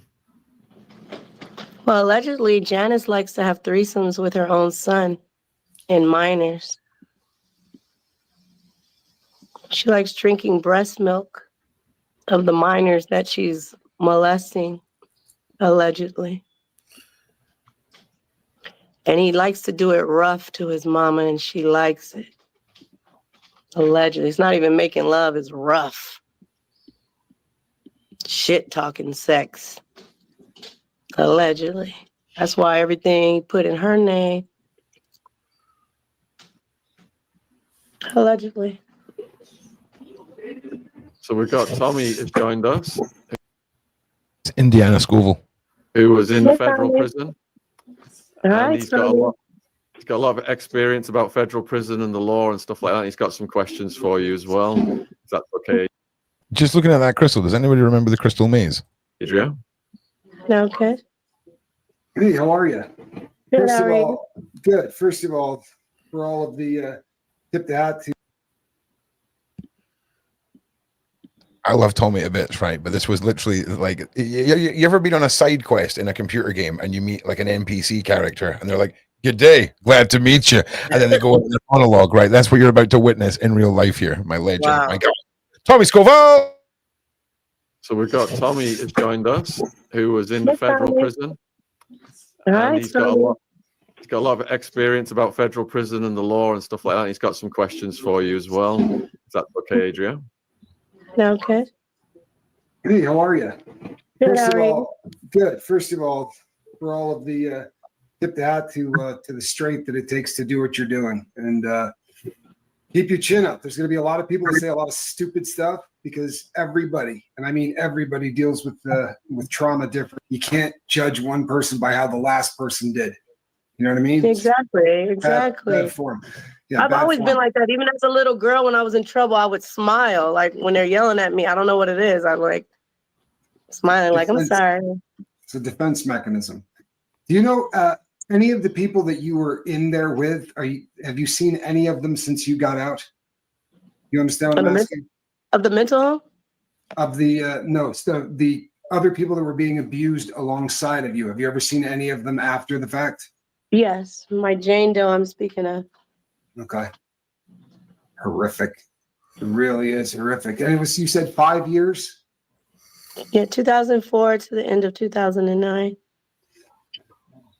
Trying to put 2004 into the Diddy verse. Yeah, just And at if you that check point, the flight records, federal flight records don't lie. You can, my name should come up in the flight records of going from New York to Florida, New York. he was still super popular at that point too, right? There was no hint yet whatsoever. Very, very popular. Yeah, the we tend Very to look powerful. at Diddy through the eyes of 2024, but you got to remember that at the turn of the century, this dude really looked like an entrepreneur who was a great guy. And we didn't have social media like that, so it was like he was like big when he popped out at an award show or this or that concert. You couldn't just turn on Instagram and see what was going on. I just want to say, when Sean does this is him clicking through every single one of these, doing this, right, until he finds the right one. Bless his cotton socks. On for the day, you know. Yeah. So I made people more and more powerful, more mysterious. Yes. A lot of people are asking if he'll get to trial or something will happen.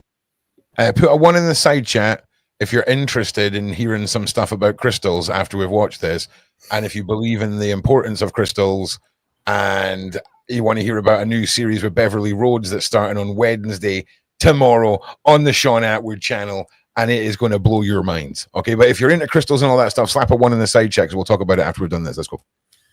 Like happened to Jeffrey Epstein.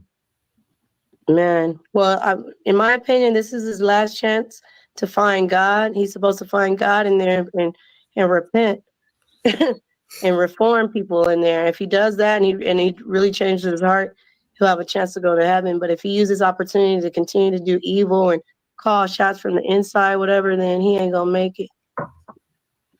If you could speak to him, what would you say to him in the present day?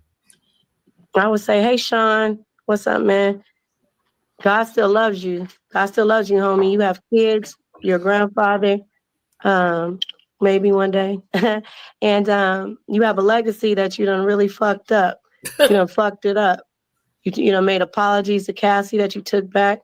Shout out to Cassie because you scrubbed it. I should have been the one post you left up was the apology.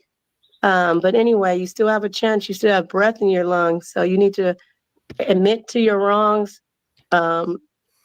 Call on God, repent. If you're not baptized, you need to have water baptism. You need to look up the plan of salvation. You need to hear, believe, repent, confess, and be baptized.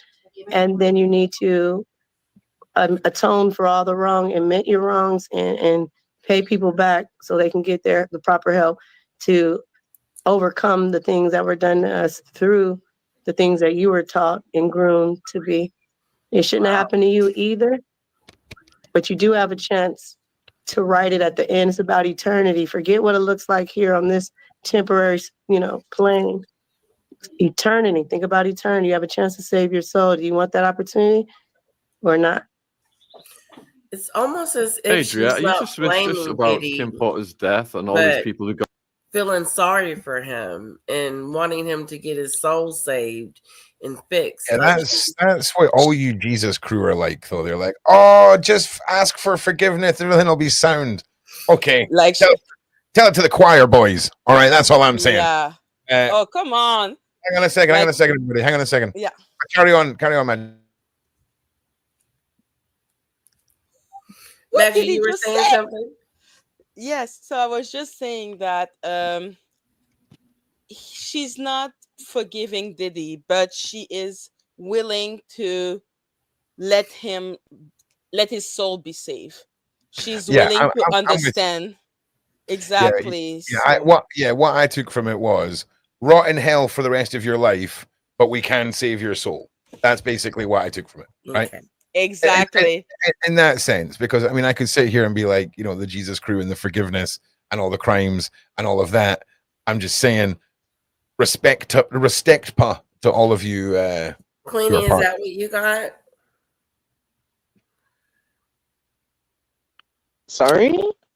I said, is that what you received when she said Diddy needs to be baptized and saved and that she's not saying that she forgives him. Is she saying that she forgives him? No. Okay. I don't think so. I don't know what she's saying, to be honest. I literally don't know. Personally, forgiveness is not for the person, it's for yourself. So if we're saying that she isn't forgiving him, that makes no sense right there.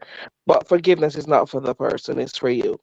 And once she can look in the mirror and forgive whatever she's done, like how she's admitting that she's done some stuff and make married man done stuff, she's putting it all out there. So she's putting it. Diddy has to do him. For example, he's got to come out and be truthful to what he's done. We can't ask him to do that. You don't ask people to forgive. They should wanna do that. Yeah, talk a little bit more about forgiveness for a second. I'm definitely not setting you up for anything here. Setting me up?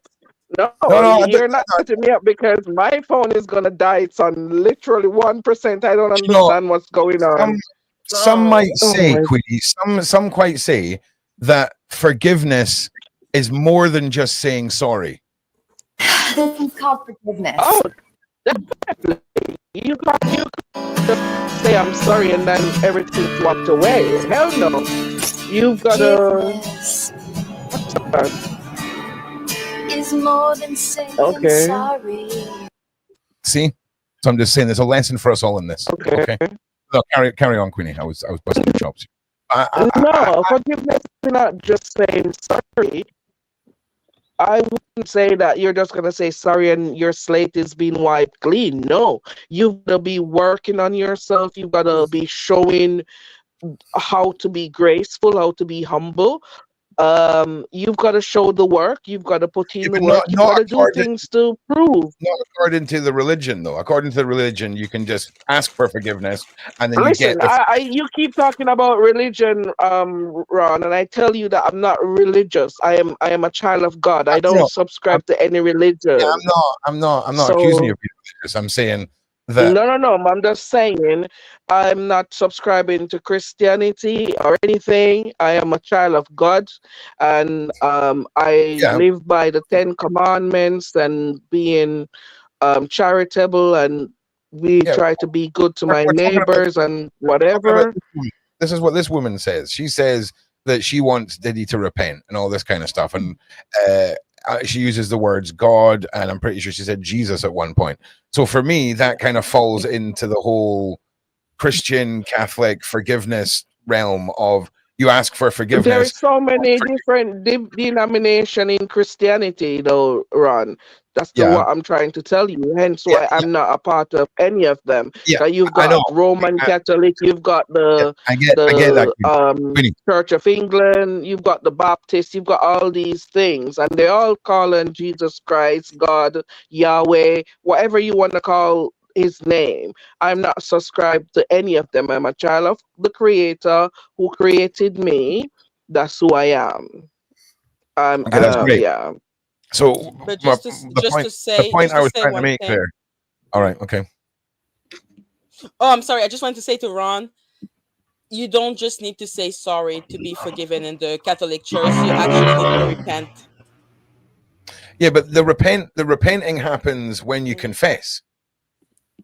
Okay, you have to repent in your soul, because you can say sorry and then talk about what you did and don't repent in your heart. If you don't repent and if you don't actually mean it, then you will not be forgiven. It's more than just your word. It's also how you feel inside of you. Just to say that. I get that. But at the same time, the God that you're referring gave everyone free will. So it's my free will to lie, and it's the minister's free will to believe me, thus creating the circle that the entire faith is built upon, right? So for me, it might be a modern day take that you have to repent and you have to do all this, but I'm pretty sure the contract says as long as you ask for forgiveness, you will be forgiven. No. Well, hey, listen, it's all good. We don't have to split hairs, but I'm pretty sure that's what it is. So for me, I have to agree with Ron. It gives a very good opportunity for souls to be saved. But I'm telling you, man, with a loosely worded contract like that, your afterlife is going to be filled with some interesting characters. That's all I'm saying. So I think we've basically come to the end of this now. Yeah. And listen, let's get everyone's input. Let's get your reactions. And for me, I actually thought there was going to be a lot more of her talking about wanting money and feel like she was owed stuff and all this. She mentioned it a few times, but I feel like when she mentioned it, it was appropriate to mention, if that makes sense. So I feel like if you are in the adult industry or that sex work and you're owed money, you're owed money. It's as simple as that. It doesn't make you any less of a victim or remove you from a survivor status for what you went through. When you're a young girl, I mean, she said what? She's 46. So 25 years ago, 21, let's say she's 19 to 21 when she started all of this. Have you looked at the decisions you made as a 19 or 21-year-old? I've looked at mine. And I'm just saying, I wouldn't trust my 19-year-old self with nothing, right? Nothing. Nada. Nothing. Right, so we can understand then how a young woman falls into this world. Then we can be then we can say to her, well, oh, it happened to her in the adult industry. She should have known better. She shouldn't really, when you consider the fact that when you look at someone like Diddy or these celebrities, you're automatically thinking, if something happens to me, Diddy's got way more to lose than I do, so nothing will ever happen.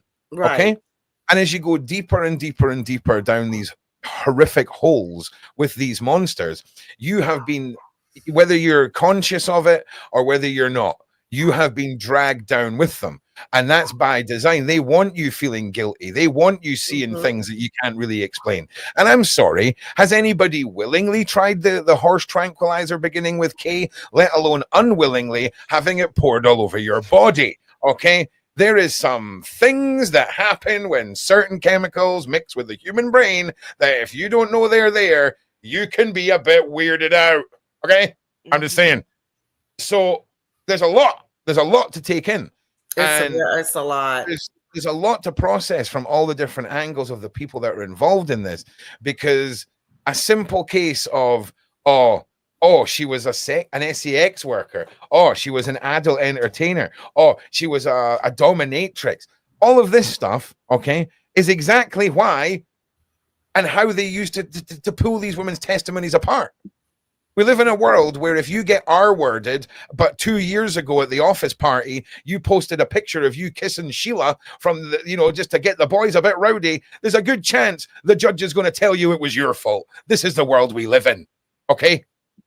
Women who in the UK, when they complain about our cases, they're the ones that are scrutinized. They're the ones whose entire life is looked into. It's a madness. Yes. And when you consider the statistics of all of the people who are in the UK, 14% of them report it, and less than 1% of them get convictions and get a court date. All right? Yes. There's a freaking documentary called R Word is Legal in the UK. Look it up. It's mad. Okay, and that's with a normal person. That's with Sally, who got R-worded by Billy, and Billy's like a middle manager at Tesco or Asda, right? And at 14%, 1%. And then you're talking about Diddy and the millionaires and the billionaires. Why didn't they do anything? Because they like to live, right? Okay, and there's a time and a place for everything, and we're seeing that time and a place. My hair looks fabulous, and it's just the way it is, right? So don't be so quick to judge. Don't be so quick to look at a woman who has got her glasses on and her bandana and she's doing all kinds of stuff. Remember the 19-year-old, the 21-year-old, the 20-year-old, okay? The girl that just wants a break, the girl that's just been screwed over by the adult industry. And oh my God, here's a way for me to get everything I was owed and more. The mindset is important. Okay, and without at any moment that they're gonna recognize her and say, "Oh, she's a star. Let's put her on stage. Let's make a star out of her." But she never got that, and that's what she always wanted. And she stayed in it, maybe because of that. But for 5 years. Yeah. Well, look, what we're going to do now, we are going to hang on. Sorry, Letitia, carry on. No. All right, I've now lost the thing we were going to talk about. Oh no, wait, here it is. Okay, so we're now gonna jump over to You're not gonna ask everyone what we thought about the Adria interview? Nah, we'll get to that. We'll get to that in a minute. You know what it is too, Ron. I need Ron, to. That's what I was answering. You know what it That's is right. too, Ron. You know why people get so hang up on money? Oh, why? Well, if she why is she suing him for money? Why didn't she go to the police? Because a lot of the times the police won't do anything.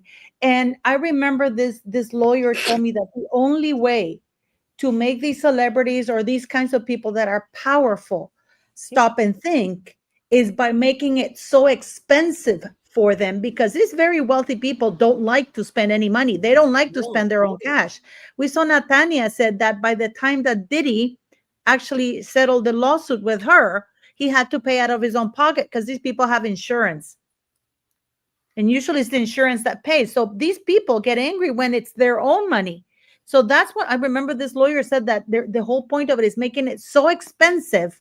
Oh yeah, And besides, they'll crush you financially, 100%, 100 million billion percent. I heard Diddy had a new plea to try to get out of jail, and he put up some more money. That's false. Oh, yeah. Ladies, I'm not going to lie. I'm not going to lie, ladies. I cannot feel either work. of my ass. I cannot feel either of my ass cheeks, and I still have about half an hour of stuff we need to get through. Okay, so just please have mercy. Okay, because I'm going to be the first YouTuber that dies of deep vein thrombosis from just sitting on an awkward thing that cuts the blood off in his thighs. I'm sitting. If you've seen how I have to sit for a live stream, it's more like I'm riding a horse than sitting on a seat. Right? What kind of chair do you have, Ron? A broken one. The back of it's broken off. It's hanging off. It's only because I'm so close to the wall that it looks like the chair has a back. We gotta get It doesn't have a back. It doesn't have a back. It broke. Honest to God. Oh man. Hang on a second. Hang on a second. You can announce the Ronnie Bo interview for Friday. So we've got Ronnie Bo coming in on Friday, everyone. I need to Google who that is because again, everything travels so fast here. What is going on with my hair? I don't know what I've put on my hair, but my hair has become a different thing today. It's a madness. It's got a lot of body. It's got some body, is what. Yeah. Freaking hell! Right, let's crack on with this anyway.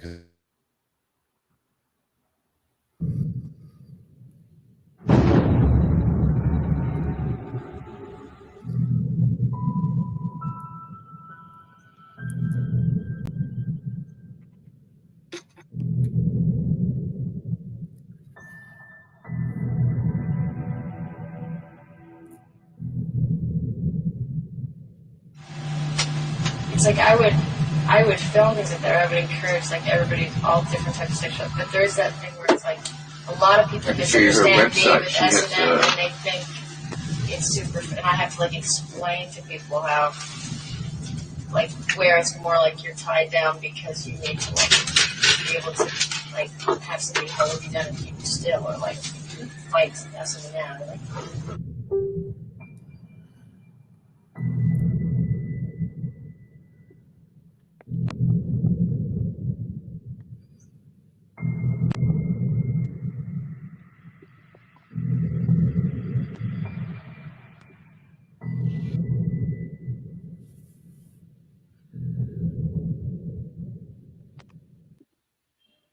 Damn.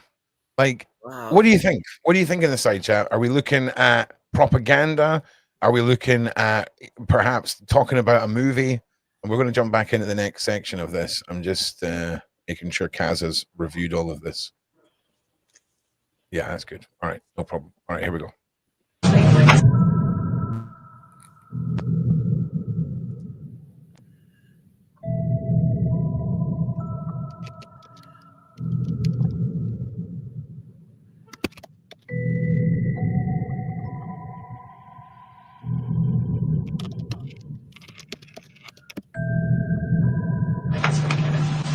It's like with tattoos and things. Like there's like that time where he's like, oh, I have tattoos, and after a while, you can explain them and they can mean, and it's just comes from that real place.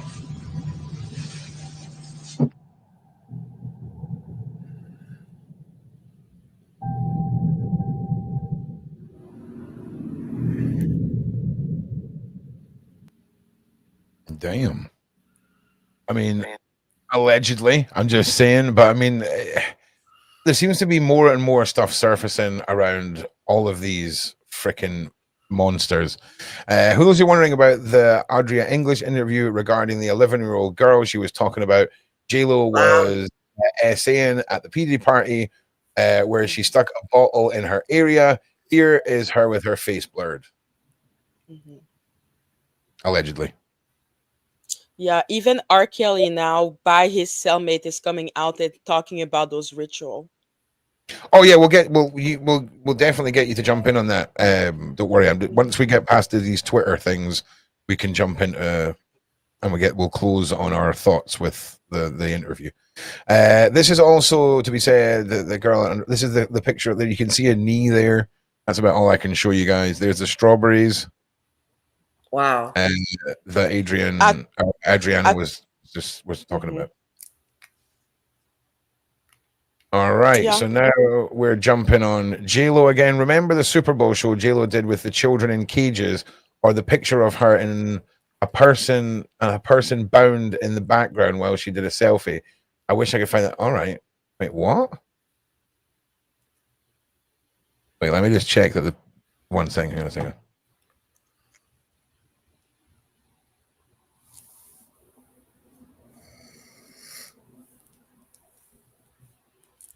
Yeah, I'm not seeing. I don't know if I'm seeing a person. When she's a selfie, I wish I could find that pic. And then we have the red shoes. Okay, this is the red shoes and purse. Okay, well, we all know that lovely freaking rabbit hole. Now Rihanna was only 12 when she was in like that Memphis's Bleaks video. All right, hang on. Hey, tell me. She was 12 there. That's what it says, allegedly. Well, when did that video come out? Oh God, I'm getting copyright struck all over the place. I'm Beiber. Sorry, I didn't mean for that. None of that should have happened. No, this is. Oh my God. I keep rolling over things that activate the sound. I'm sorry, I'm not doing it on purpose. All right, so this was another one that was sent in over the old Twitter, and I was told to go to 1 minute 40, and this is apparently feds confirm they're reopening King Porter's case. Kim's real book found. Courtney Burgess, and he's about to be a major player in the case. According to Courtney, he has a copy of Kim Porter's real memoir, and he's been ordered to hand it over to the feds, together with some incriminating tapes of Diddy's freak-offs. And Courtney isn't just any witness. He happens to be the godson of the notorious kingpin, Frank Lucas. And for those who don't know, Diddy's late father, Melvin Combs, was very close to Lucas and deeply involved in his substance business. However, Melvin became a federal informant and was eventually assassinated by his own crew for snitching. Yeah. How do you know Sean Combs? Generation. Frank Lucas was my godfather and his father. And then we both was in the music business for 30 years together. So you personally know him, have Not who, the whole person. Sean Combs. Not personally. But you know of him, he knows of you. Yeah. I used to be with Tupac, Hussein Fatal. He stopped a lot of my music. A lot of other people who didn't care about him. You understand? That's not around today. Right. So from Def Jam Records. So about Kim's memoir that Courtney claims to have in his possession, there are some reports circulating that in this memoir, Kim exposed Diddy's alleged illegal substance empire and the deep connections he has with some very powerful people. And we're hearing that Courtney Burgess has now passed the manuscript to the feds, and it's reportedly sparked a new push to reopen Kim Porter's case. Now, if this sounds wild, consider Diddy's recent RICO charges. He's been accused of running an organized crime syndicate with allegations that his empire involved everything from illegal substance sale to human trafficking. And in her alleged memoir, Kim apparently exposed Diddy's illegal substance operation, which allegedly wasn't just for industry parties, but was something much deeper and more dangerous. People close to the situation have hinted that Diddy had access to substances you don't find on the street. Rare, powerful stuff that could go undetected or even mimic natural causes if used the wrong way. And get this, there's growing speculation that Diddy might have used poisoning to handle anyone he felt was a threat to his empire. And Kim's not the only name popping up. Kim's ex, I'll Be Sure, fell into a sudden coma shortly after he publicly suggested that Kim's death involved foul play. And then there's Wendy Williams, whose health issues worsened after that infamous All right. Quite interesting, right? So I think, am I right in saying that the court date for Burgess has moved? And you were bringing up, yeah, I think the court date has moved, if I'm being honest. I can't remember. There's something to do with the title of the video that I was told to do today. Or the live stream title change. Now, listen, Do you you were think just, that you were just, he doesn't need to like appear for the grand jury anymore? I don't Is know. that what you mean? Because he was supposed to do so today, but now Ariel, she talked to hello Danielle. She talked to the jury and the judge and everything, and so he doesn't need to appear anymore in front of a grand jury. Okay, I'm with you. Well, you were just talking a minute about R. Kelly and what R. Kelly's cellmate was saying, or something You don't along want to those talk about lines. that video? Yeah. Well, listen, this is how my ADHD works, right? So it's like we watch. You think we're going to talk about it, and then I totally sideball you all with something else. Well, the guest that we're having in on Friday, Ronnie Bow, was the former cellmate to R. Kelly, and that's who's coming on Friday. Oh, really? Yeah. If I didn't say that now, if I didn't say it now, I would forget. So yeah, the side chat surely used to me by now.